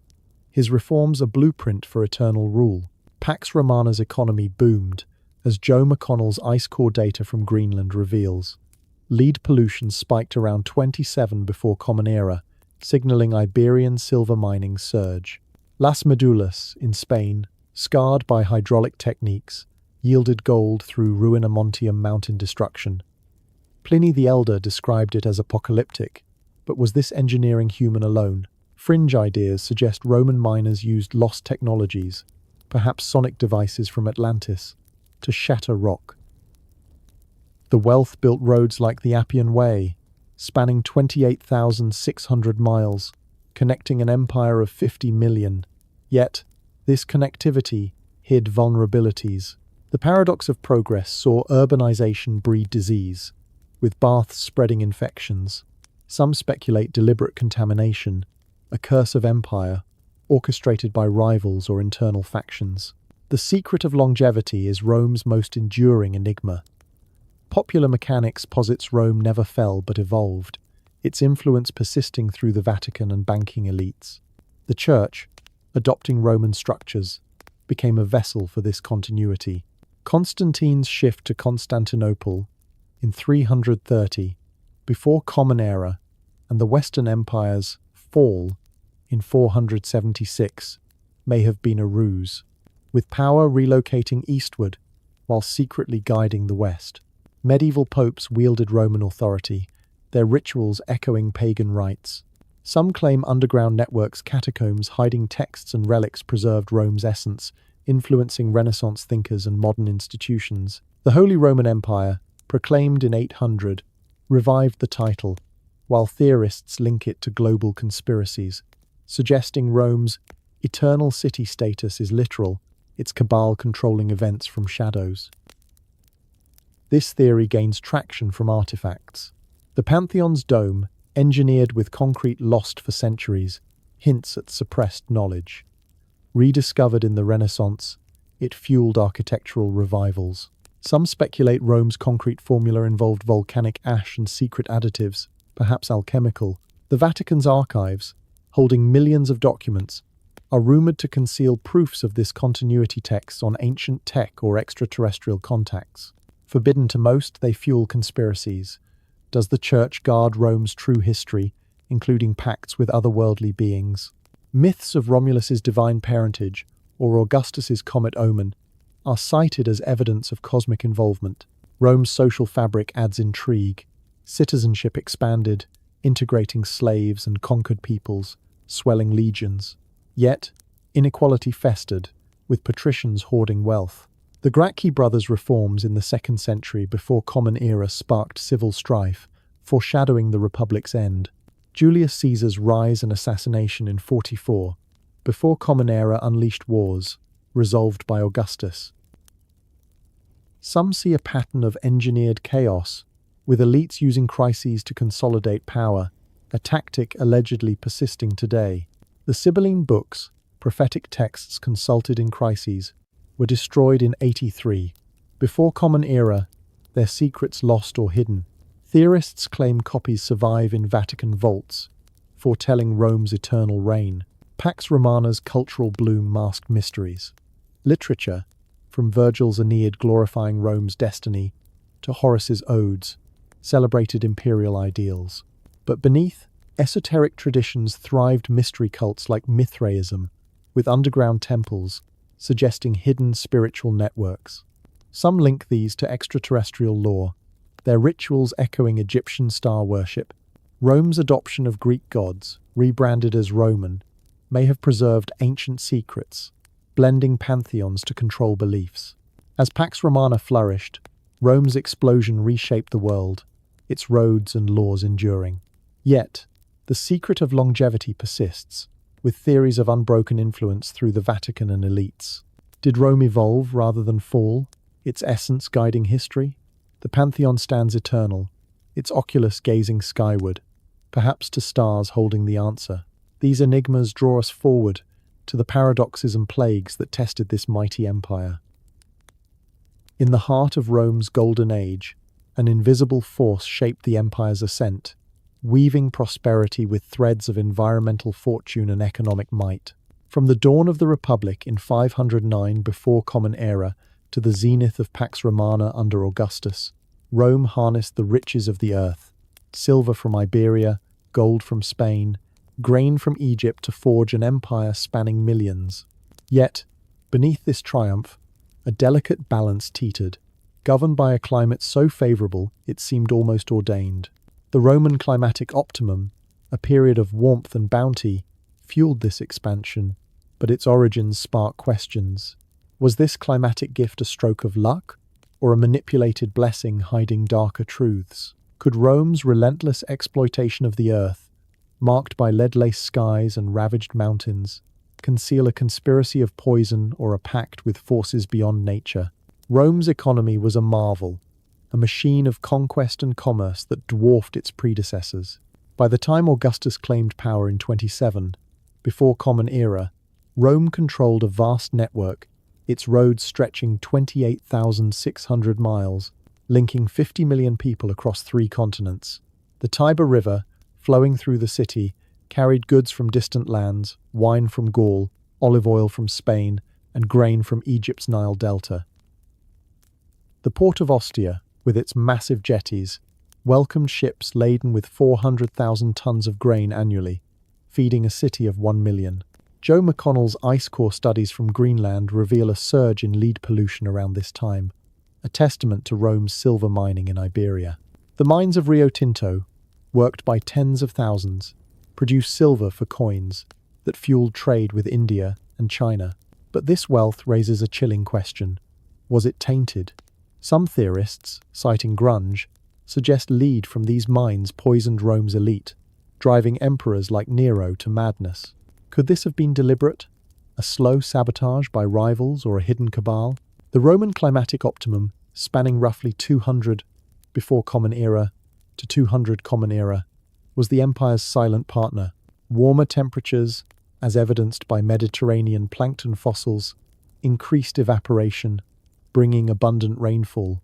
This bounty transformed Italy's fields, with vineyards and olive groves thriving in Tuscany, as Elizabeth Fentress's excavations at Villa Sette Finestre reveal. Grain yields soared, supporting urban growth and legions. The absence of major volcanic eruptions, dubbed the Roman Quiet Period by scientists, ensured stability, unlike the ash clouds that later plagued the empire. Yet, this perfect climate sparks suspicion. Was it purely natural or manipulated?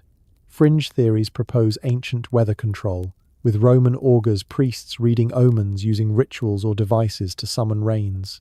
Sumerian texts describing sky gods altering seasons fuel speculation of extraterrestrial influence, suggesting Rome's climate was a gift from beyond. Mining was Rome's economic engine, but its scars tell a tale of hubris.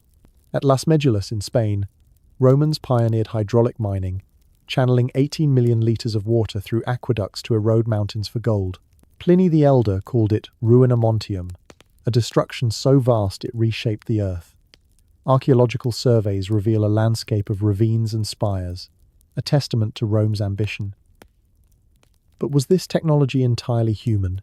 Some theorists, citing popular mechanics, suggest Romans used lost methods, perhaps sonic tools or alchemical compounds from a civilization like Atlantis. The precision of their aqueducts, some spanning 50 miles, hints at advanced engineering. Could these have been guided by secret texts hidden in Rome's archives? The Sibylline books, consulted for divine guidance, may have held such secrets, their destruction in 83 before Common Era raising questions of a cover-up. Lead pollution, as McConnell's ice cores show, was Rome's dark shadow. For every ounce of silver, 10,000 grams of lead were released, clouding the skies. This pollution, found in Greenland's ice, peaked during Pax Romana, correlating with economic growth, but its impact was insidious. Lead pipes carried water to Rome's homes, baths, and fountains, potentially poisoning its people. Grunge theorizes this caused neurological decline, with emperors like Caligula exhibiting erratic behavior. Some claim this was no accident, but a deliberate plot, a poisoned empire engineered by enemies like Parthia, who traded with Rome. Alternatively, could an internal faction, perhaps a priestly order, have allowed lead to spread? weakening rivals to seize power. The absence of clear records fuels speculation, with whispers of a secret society manipulating Rome's fate. Trade with distant lands amplified Rome's wealth but deepened its mysteries. Ships sailed to India, exchanging silver for spices and gems, as evidenced by Roman coins found in Tamil ports. The Red Sea linked Egypt to East Africa, while silk from China reached Rome's markets. This global reach, unprecedented for its time, suggests a sophistication that intrigues. Could Rome have inherited maritime knowledge from the Sea Peoples or Minoans? Artifacts like the Antikythera mechanism, a 2nd century before Common Era device with gears mimicking planetary motions, hint at advanced technology. Some speculate it was a navigation tool, perhaps guided by celestial maps from a lost era. Fringe voices claim extraterrestrial origins, linking it to myths of star visitors, teaching humanity. Was Rome's trade empire built on such secrets, hidden in plain sight? The environmental cost of this prosperity was steep. Deforestation to fuel mines and build ships stripped hillsides, creating pools where malaria-carrying mosquitoes bred. The Pontine marshes near Rome became a breeding ground, spreading disease. Anne Marshall's studies of Roman hygiene reveal a paradox. 11 aqueducts delivered pristine water, yet public baths, used by thousands daily, spread bacteria. This paradox of progress saw Rome's advancements sow seeds of vulnerability. Some theorists propose a deliberate environmental sabotage, with enemies flooding marshes to weaken Rome. Others see a cosmic pattern, where nature punished imperial greed, much like myths of Gaia's wrath. The alignment of Roman temples with solstices suggests an awareness of cosmic cycles. Could priests have foreseen these consequences but chosen to ignore them? Socially, Rome's economy bred inequality. While elites reveled in villas, slaves toiled in mines, and the poor crowded insulae tenements prone to collapse. The Testaccio district, a hill of discarded amphorae, testifies to Rome's consumption, with millions of olive oil jars piling up. This excess prompts questions. Was Rome's wealth a facade, hiding systemic flaws? Some, citing Mallory's adventures, argue Rome's economy was controlled by a secret elite, a proto-Illuminati that hoarded resources while the masses starved. The grain dole, feeding Rome's poor, may have been a tool to quell unrest, masking deeper manipulations. Ancient texts mention hidden councils advising emperors. Could these have orchestrated economic policies to maintain power? As Pax Romana flourished, Rome's economic and environmental triumphs carried seeds of mystery. The Roman climatic optimum, leaden skies, and global trade suggest a civilization at its peak, yet shadowed by questions. Was the climate's favor a natural gift, or a manipulated boon? Did lead poison the empire by accident or design? The Antikythera mechanism and ruined mountains whisper of lost knowledge, perhaps tied to extraterrestrial or Atlantean origins. In the grand tapestry of Rome's imperial splendor, a subtle undercurrent of affliction wove through the lives of its citizens, turning progress into a double-edged blade. During Pax Romana, the city's advancements in engineering and urban living brought unparalleled comfort, yet they sowed seeds of unseen peril. Aqueducts gushed with fresh water, baths steamed with communal luxury, and sewers channeled waste away. But these marvels concealed a paradox, where civilization's triumphs birthed epidemics that ravaged the populace. What hidden truths lurked in Rome's health crises? Were diseases mere misfortunes, or manifestations of a deeper curse, perhaps experiments from ancient shadows or supernatural vengeance? Could the fevers and plagues have been harbingers of a mythical terror, linking the living to the undead? Rome's urban marvels, symbols of ingenuity, ironically fostered a breeding ground for disease. The 11 aqueducts, masterpieces of engineering, delivered 220 litres of water per person daily, surpassing many modern standards. Fountains bubbled in every forum. Baths like those of Caracalla welcomed thousands, their plunge pools a daily ritual. Yet, this abundance masked a hazard. Anne Marshall's research into Roman hygiene reveals that shared waters, unchanged often enough, swirled with bacteria from gastrointestinal woes. A single infected bather could contaminate the masses, turning therapy into transmission. Doctors like Claudius Galen prescribed baths for ailments, unaware they amplified the spread. This ignorance raises a curious query. Was it simple oversight, or a veiled experiment in population control? Some fringe thinkers suggest Roman elites, aware of the risks, allowed such practices to cull the weak, a eugenics scheme disguised as public health. The bath's opulence, with marble halls and heated floors, may have lured the unsuspecting, a trap woven into the empire's fabric. The sewers, another feat, primarily drained rainwater, leaving human waste to fester in cesspits. Chamber pots emptied into streets or kitchens, creating a fetid atmosphere that Pompeii's stepping stones attest to pedestrians leaped over rivers of filth. This sanitation shortfall bred diarrheal diseases, peaking in summer heat. Life expectancy hovered at 30 years, skewed by infant mortality. But even adults faced constant threats. The paradox is stark. Rome's civil engineering, lauded for centuries, undermined its people's vitality. But what if this was intentional? Conspiracy circles whisper of a poisoned paradise, where lead from pipes and cosmetics leached into bodies, dulling minds and shortening lives. Grunge theories propose this as a deliberate ploy by the Senate to suppress rebellion, a slow toxin ensuring compliance. The absence of contemporary complaints fuels suspicion. Did Romans know but remain silent, bound by a code of secrecy? Malaria, the empire's silent scourge, added a layer of horror. Introduced during the Roman era, its falciparum strain thrived in the Pontine marshes south of Rome, a swampy expanse defying drainage efforts. Symptoms: fever, chills, pallor struck rich and poor alike, peaking between August and October. Galen treated countless cases, describing the disease's grip. The marshes, expanded by deforestation for timber and fuel, created mosquito havens. Mark Macklin's river studies show how altered landscapes trapped water, fostering the plague. Yet, this environmental shift sparks eerie speculation. Futurity reports on vampire burials in Roman cemeteries, where children's skeletons bore stones in mouths to prevent rising and spreading disease. In Umbria's Cemetery of the Babies, a 5th century child with malaria was interred thus, linking the undead myth to fever's toll. Could malaria's symptoms, pale skin, light sensitivity, nocturnal agony have birthed vampire legends? Some theorists, from the conversation, argue vampires originated from such disorders, with Romans fearing the walking dead as carriers. Was this folklore a cover for a deeper truth? Perhaps an ancient bioweapon experiment gone awry?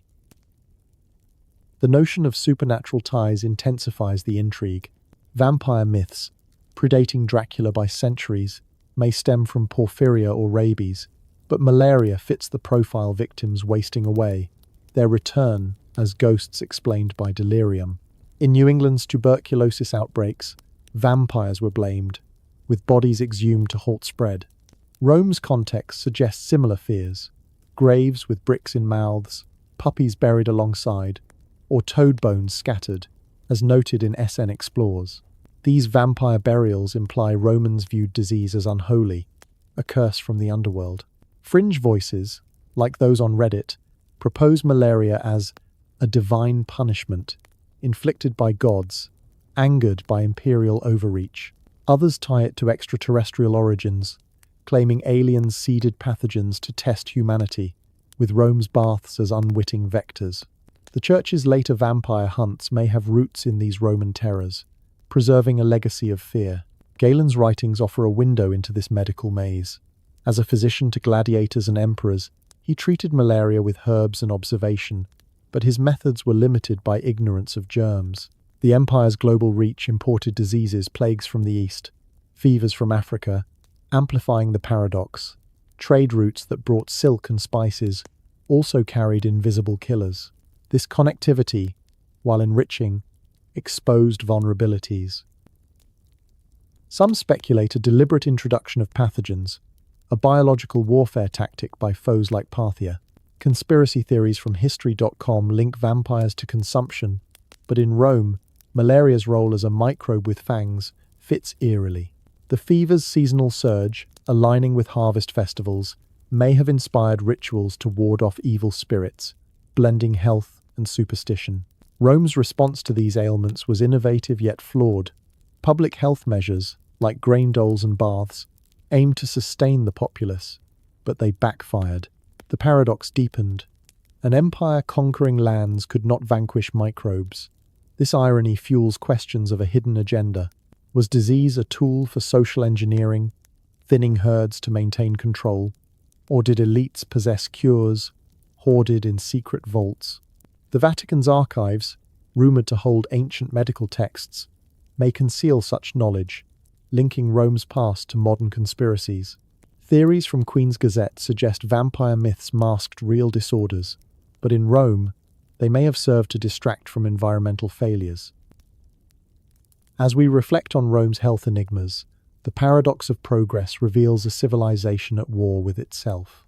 Diseases born of innovation, curses tied to the supernatural, and conspiracies of control paint a portrait of an empire both brilliant and brittle. Malaria's vampire shadow, bath's bacterial betrayal, and Leeds' insidious creep invite endless wonder. Were these afflictions fate's whim, or a designed downfall?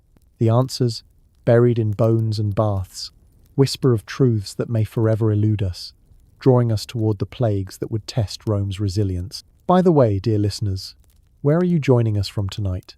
Is it the quiet hours of midnight in California or the soft glow of dusk in Paris? Let us know what time it is where you are, as we delve deeper into the shadows of Rome's past. In 165 Common Era, during the reign of Marcus Aurelius, a physician named Claudius Galen stood witness to a horror that would scar the empire. Patients arrived feverish, their bodies erupting in pustules, a wave of death that claimed millions. The Antonine plague, as history remembers it, ravaged the Roman world, but its origins and nature remain veiled in uncertainty. Brought back by legions from the east, it spread like wildfire through the legions and cities. But was this a natural scourge, or a weapon unleashed from afar? Could it have been a divine retribution, as ancient beliefs suggested, or a deliberate act of sabotage by rivals? Galen, a Greek healer risen to imperial fame, chronicled the symptoms with meticulous care. Victims suffered fever, diarrhea, and a rash that blackened the skin, often fatal within days. He treated gladiators in Pergamon's arena before serving in Rome, his dissections advancing medicine. The plague, he noted, struck indiscriminately, felling soldiers and senators. Modern scholars debate its identity, smallpox, measles, or typhus, but DNA evidence leans toward a virulent pox. Its arrival coincided with wars against Parthia, where Roman troops sacked Seleucia, perhaps unleashing the pathogen from besieged populations. This Eastern origin fuels speculation. Was it mere coincidence, or a biological trap set by Parthian spies? Some theorists, echoing whispers from ancient texts, suggest poisoned wells or infected corpses hurled over walls, a precursor to medieval catapults of plague-ridden bodies. The plague's path traced Rome's vast networks, from frontier forts to the capital's teeming masses. Returning legions carried it home, infecting barracks and baths. In Rome, with 1 million souls crammed into insulae, transmission was swift. Galen described overcrowded hospitals, bodies piling in streets, a scene of apocalyptic dread. Estimates suggest 10 to 20% mortality, decimating the army and workforce. Economic fallout followed. Mines slowed, taxes faltered, as Joe McConnell's ice cores show a drop in lead pollution, signaling stalled silver production. This disruption weakened the empire, paving the way for civil strife. But beneath the horror, questions arise. Why did the plague strike then, at Rome's height? Ancient Romans blamed miasma, foul air, or angered gods, as detailed in contemporary inferences from the period. Marcus Aurelius, a Stoic philosopher, saw it as a test of virtue, but whispers of divine punishment for imperial hubris persisted. This belief in godly wrath adds a layer of mystique. Romans consulted oracles and sibyls, seeking signs in comets or animal entrails. The plague's timing, amid wars and expansions, suggested retribution for overreach. Some modern theorists expand this, proposing a cosmic conspiracy, celestial events aligning to unleash pandemics as population controls. Ancient astronaut proponents, citing Sumerian tales of sky gods bringing plagues, suggest extraterrestrial origins, the disease a tool to curb humanity's growth. The Antonine plague's novelty, possibly a mutated smallpox strain, fuels such ideas. Without ancient DNA confirmation, the debate rages. Was it endemic or imported from China via the Silk Road, a hidden gift from Han emissaries? Parthia's role intensifies the intrigue. The War of 161 to 166 Common Era saw Romans breach Parthian defences, sacking Ctesiphon. Returning troops, laden with spoils, may have carried the plague. But was this accidental? Reddit discussions speculate biological warfare. Parthians infecting captives or goods, knowing Rome's connectivity would amplify the spread. Historical parallels exist. Scythians used poisoned arrows. Hittites drove diseased animals into enemy lines. Could Parthia, masters of toxicology, have weaponized the pox? The absence of direct evidence keeps this theory alive, a shadowy tactic in an age of espionage. Galen's treatments offer glimpses into Rome's medical world. He prescribed milk diets, bloodletting, and theriac, a concoction of viper flesh and herbs, as antidotes. His writings, surviving in medieval copies, advanced anatomy, but the plague defied cures. This failure prompts wonder. Did elites possess secret remedies? Rumors of imperial physicians using exotic imports, opium from Persia, silphium from Cyrene, suggest hidden pharmacopoeia. Some claim Galen himself guarded esoteric knowledge, perhaps from Egyptian scrolls or Alexandrian libraries, withholding it from the masses. Conspiracy circles, from history.com, link this to a medical elite, controlling health to manipulate society, a precursor to modern pharmaceutical debates. The plague's impact rippled beyond mortality. It strained the military, with legions depleted, frontiers vulnerable. Marcus Aurelius recruited gladiators and barbarians to fill ranks, a desperate measure. Economically, silver debasement triggered inflation, as mines faltered amid labor shortages. Socially, it fostered fear, with Christians blamed in some quarters, foreshadowing persecutions. This unrest raises a provocative question. Was the plague engineered to reshape Rome? Theorists from the Smithsonian posit it as a catalyst for change, but some see deliberate design, a reset by hidden forces to prune the empire. The Stoic emperor's meditations, written amid the outbreak, reflect on impermanence, but could they encode a warning of orchestrated calamity? Cultural responses add eerie depth. Art and literature from the era depict skeletal figures and mourning scenes, evoking a macabre fascination. Festivals honoring health gods like Asclepius surged, as Science Direct notes no direct increase but a broader cult popularity. This religious fervor suggests a society grappling with the supernatural. Vampire myths, though later, may root here plague victims' pallor and delirium, inspiring tales of the undead. Could the plague have birthed such legends, with quarantines and burials fueling fears of resurrection? Fringe ideas link it to lycanthropy or shapeshifters, Roman folklore blending with Greek werewolf tales. The Antonine plague's legacy endures, a turning point that weakened Rome, paving for later crises. Its eastern origins, debated causes, and societal scars invite endless speculation. Was it a natural invader, or a weapon from Parthia's arsenal? Did gods or extraterrestrials unleash it as punishment?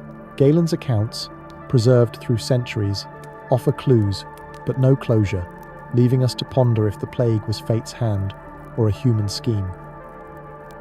These mysteries, etched in Rome's history, beckon us to the greater plagues that would test the empire's soul.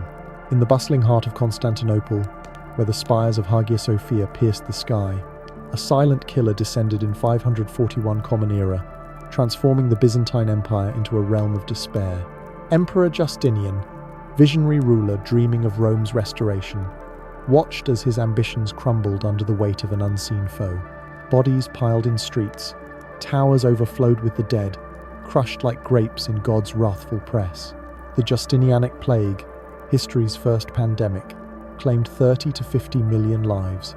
Its Yersinia pestis bacterium confirmed by ancient DNA unearthed from forgotten graves. But this revelation opens doors to deeper enigmas. How did the plague traverse continents so swiftly, and why did it recur like a vengeful spirit? Could it have been a harbinger of the apocalypse, as contemporaries believed, or a concealed weapon from shadowy forces?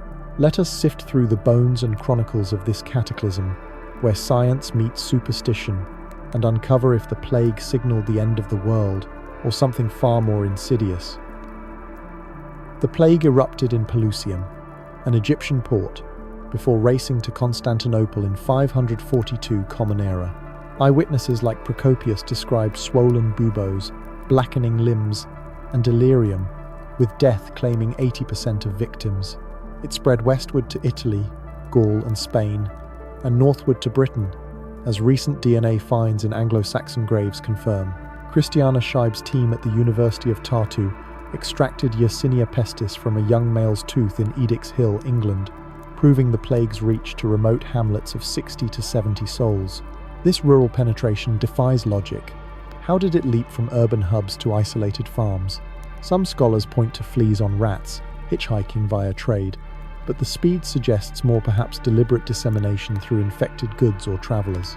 Fringe theories from Reddit whisper of a plague road, a secret network of carriers orchestrated by Byzantine rivals to undermine Justinian's reconquests.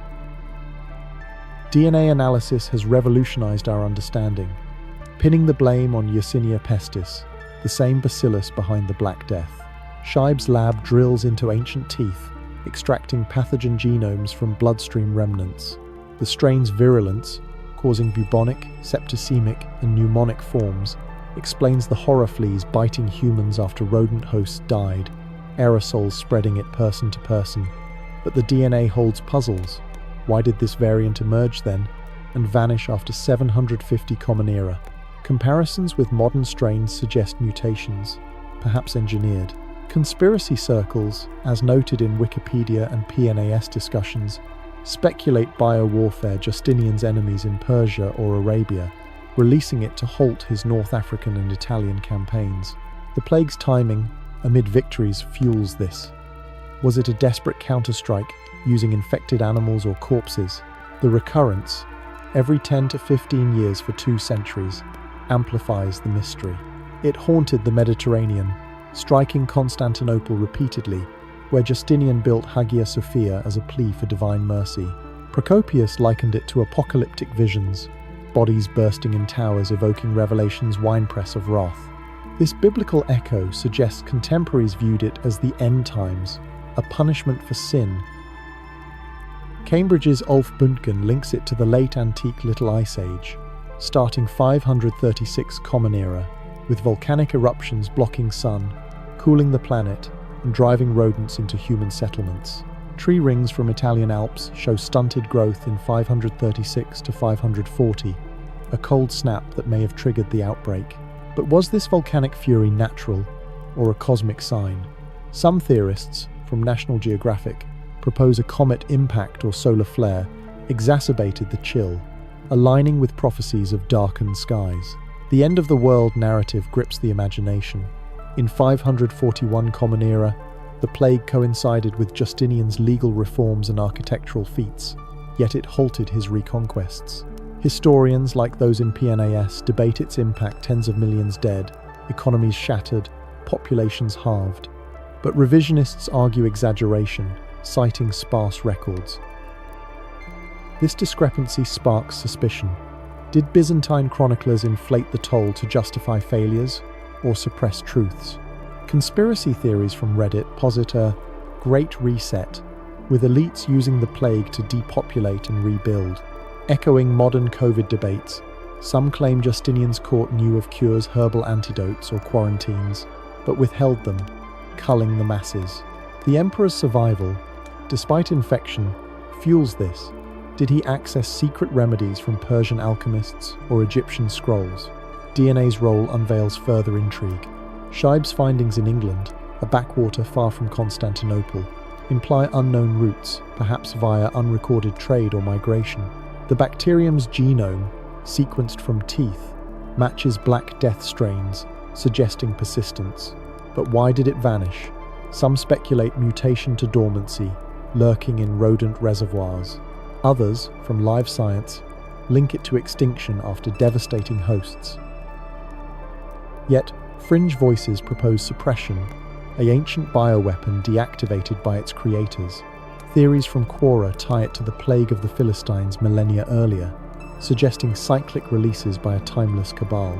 The Justinianic strain's absence in modern outbreaks adds to the puzzle.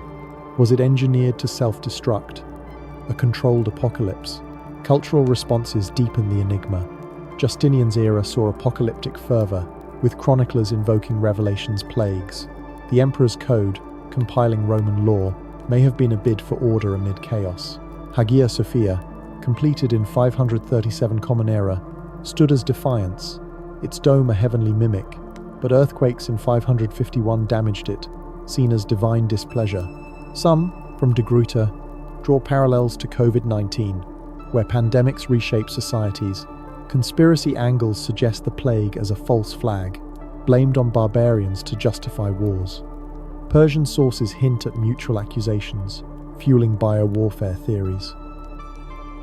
The plague's legacy reshaped Byzantium, halting expansions and ushering the Middle Ages. Population crashes led to labor shortages, shifting power from cities to countryside. Yet, Constantinople endured, its walls unbreached until 1204 Common Era. This resilience prompts wonder. Did Justinian's court harness secret knowledge to mitigate the worst? Alchemical texts from the era speak of plague wards, perhaps early vaccines. Some claim DNA evidence hides more multiple strains suggesting lab-like evolution. The English find, from a modest grave, implies the plague's grasp extended to the fringes, a global endgame. As we contemplate this devastation, the Justinianic plague emerges not just as a historical event, but a riddle wrapped in apocalypse. DNA unlocks its bacterial heart, but mysteries persist. Engineered weapon, divine curse, or cosmic test. Recurrences like vengeful ghosts, biblical echoes of end times, and theories of hidden cabals invite speculation. Was it the world's conclusion, or a prelude to rebirth? The bones whisper of truths untold, drawing us toward Rome's unraveling, where greater shadows loom. If these tales of ancient plagues and secrets spark your curiosity, dear listeners, we'd love for you to hit that subscribe button and tap the bell to stay with us at Mystery History for Sleep. Oh, and tell us, where are you listening from today? Is it late night in Istanbul or morning in Melbourne? Drop a comment with your time and place, and let's keep unraveling history's mysteries together.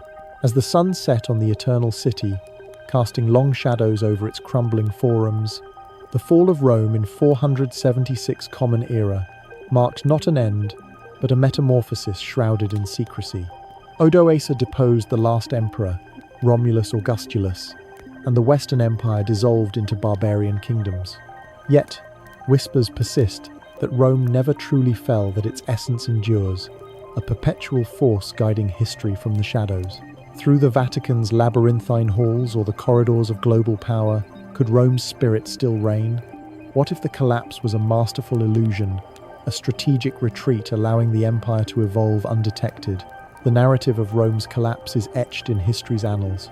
Germanic invasions, economic decay, and internal strife eroded the once mighty realm. The Visigoths sacked Rome in 410 Common Era, a shock that reverberated through the empire. Vandals followed in 455, looting the city with ruthless efficiency. These barbarians, once peripheral threats, exploited Rome's weaknesses, overextended legions, debased currency, and a populace weary of taxes. The Rhine frontier crumbled in 406, as tribes like the Vandals and Alans crossed frozen rivers, a climatic anomaly that some attribute to the late antique Little Ice Age. This cooling, triggered by volcanic eruptions in 536, weakened harvests and fueled migrations. But was this environmental shift a natural harbinger, or part of a grand design?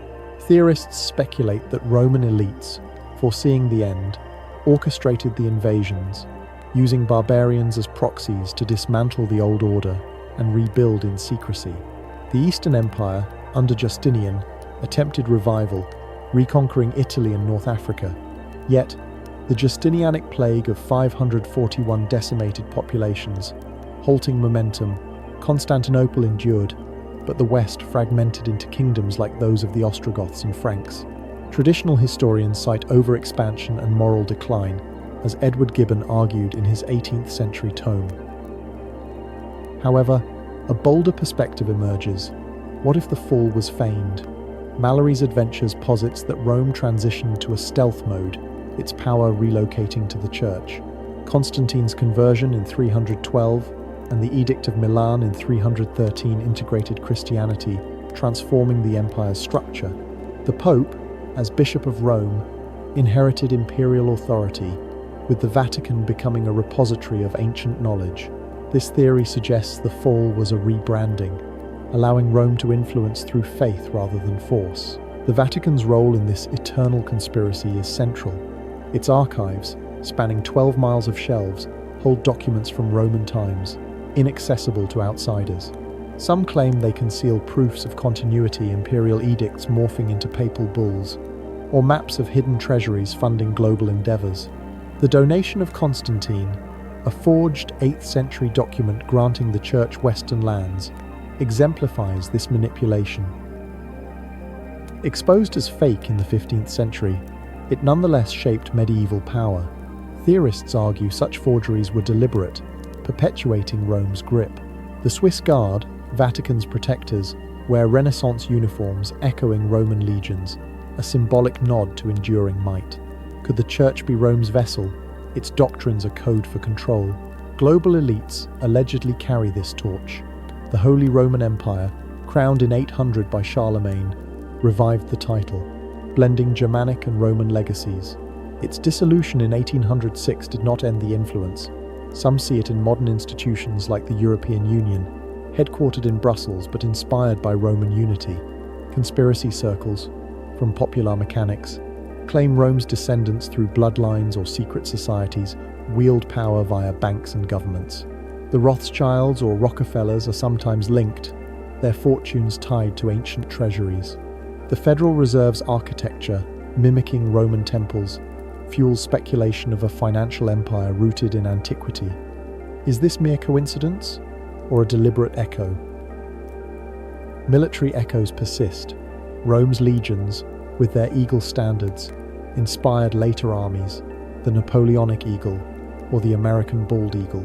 The fasces, bundled rods symbolizing authority, appear on the United States dime and in congressional chambers. This symbolism suggests a lineage, with Rome's martial spirit alive in modern superpowers.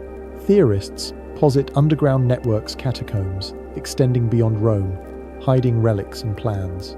Recent LiDAR scans reveal hidden chambers beneath the city, sparking rumors of a subterranean Rome, a command center for eternal operations. Cultural and technological legacies add intrigue.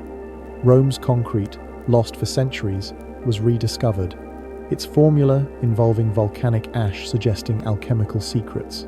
The Antikythera mechanism, though Greek, was studied in Roman times, its gears hinting at mechanical knowledge suppressed until the Renaissance.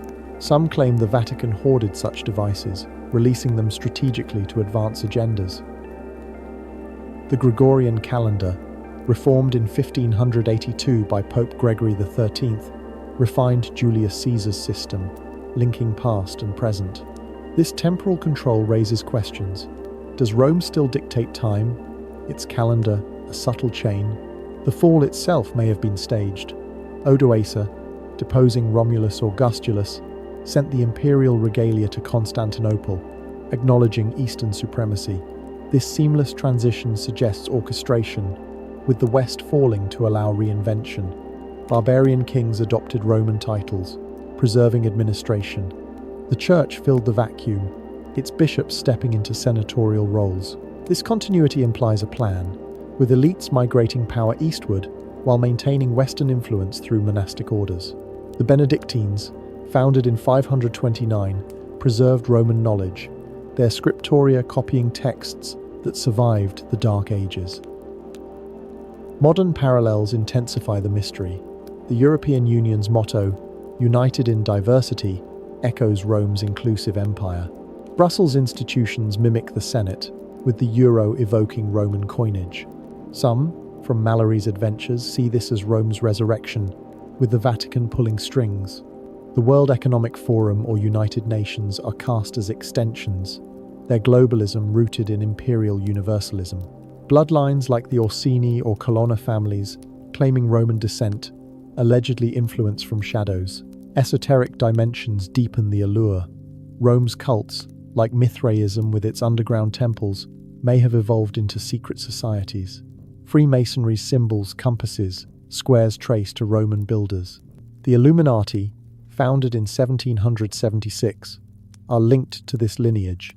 Their eternal light, a metaphor for Rome's undying flame. Vatican observatories, scanning the stars, fuel extraterrestrial theories. Did Rome's founders, as myths claim, descend from gods or aliens? The she-wolf nursing Romulus and Remus may symbolize a pact with otherworldly entities, ensuring perpetuity. As we gaze upon Rome's ruins, the Forum's columns, the Colosseum's arches, they stand not as tombs but sentinels. The conspiracy of perpetuity suggests an empire that adapted, its fall a myth to conceal evolution. Through the Vatican, elites, and symbols, Rome endures, shaping our world. Was the collapse a ruse? Its architects laughing from history's depths? These questions, etched in stone and starlight, invite us to ponder if the eternal city's heart still beats, guiding humanity toward an unknown destiny. As we stand at the crossroads of time, gazing back at the rise and fall of ancient empires, a profound truth emerges from the dust of history.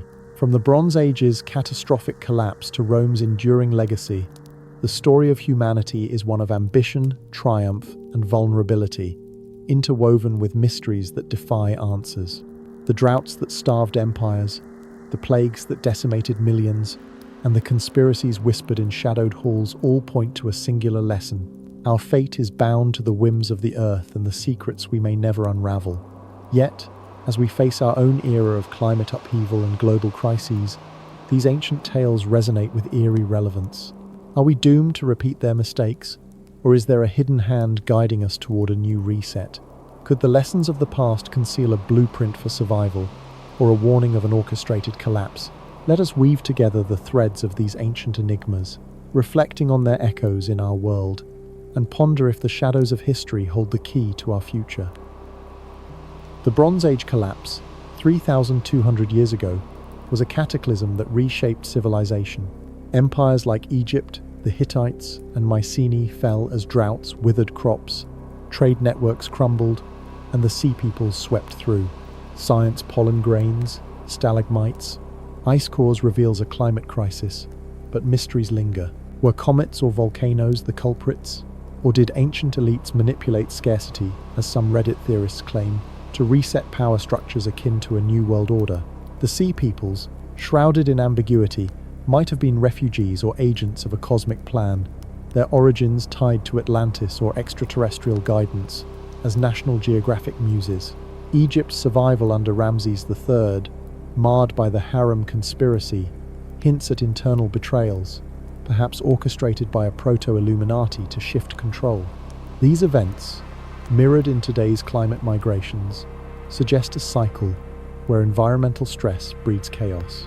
Are we, in 2025, facing a similar tipping point, with rising seas and temperatures echoing that ancient curse of the earth?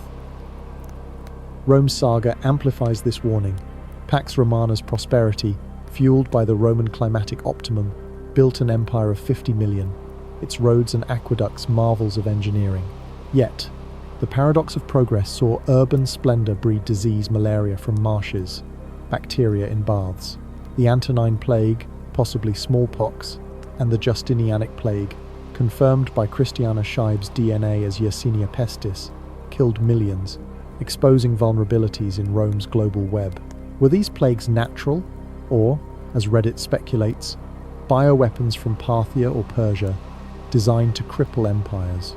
The eternal conspiracy from Mallory's adventures posits Rome never fell, its influence persisting through the Vatican and modern elites, a shadow empire controlling global finance. Today's pandemics, like COVID-19, mirror this, spreading via trade routes, raising questions of orchestrated crises to reshape societies. Are modern health policies, as some fringe voices claim, a continuation of ancient tactics to manage populations? Science has illuminated these shadows.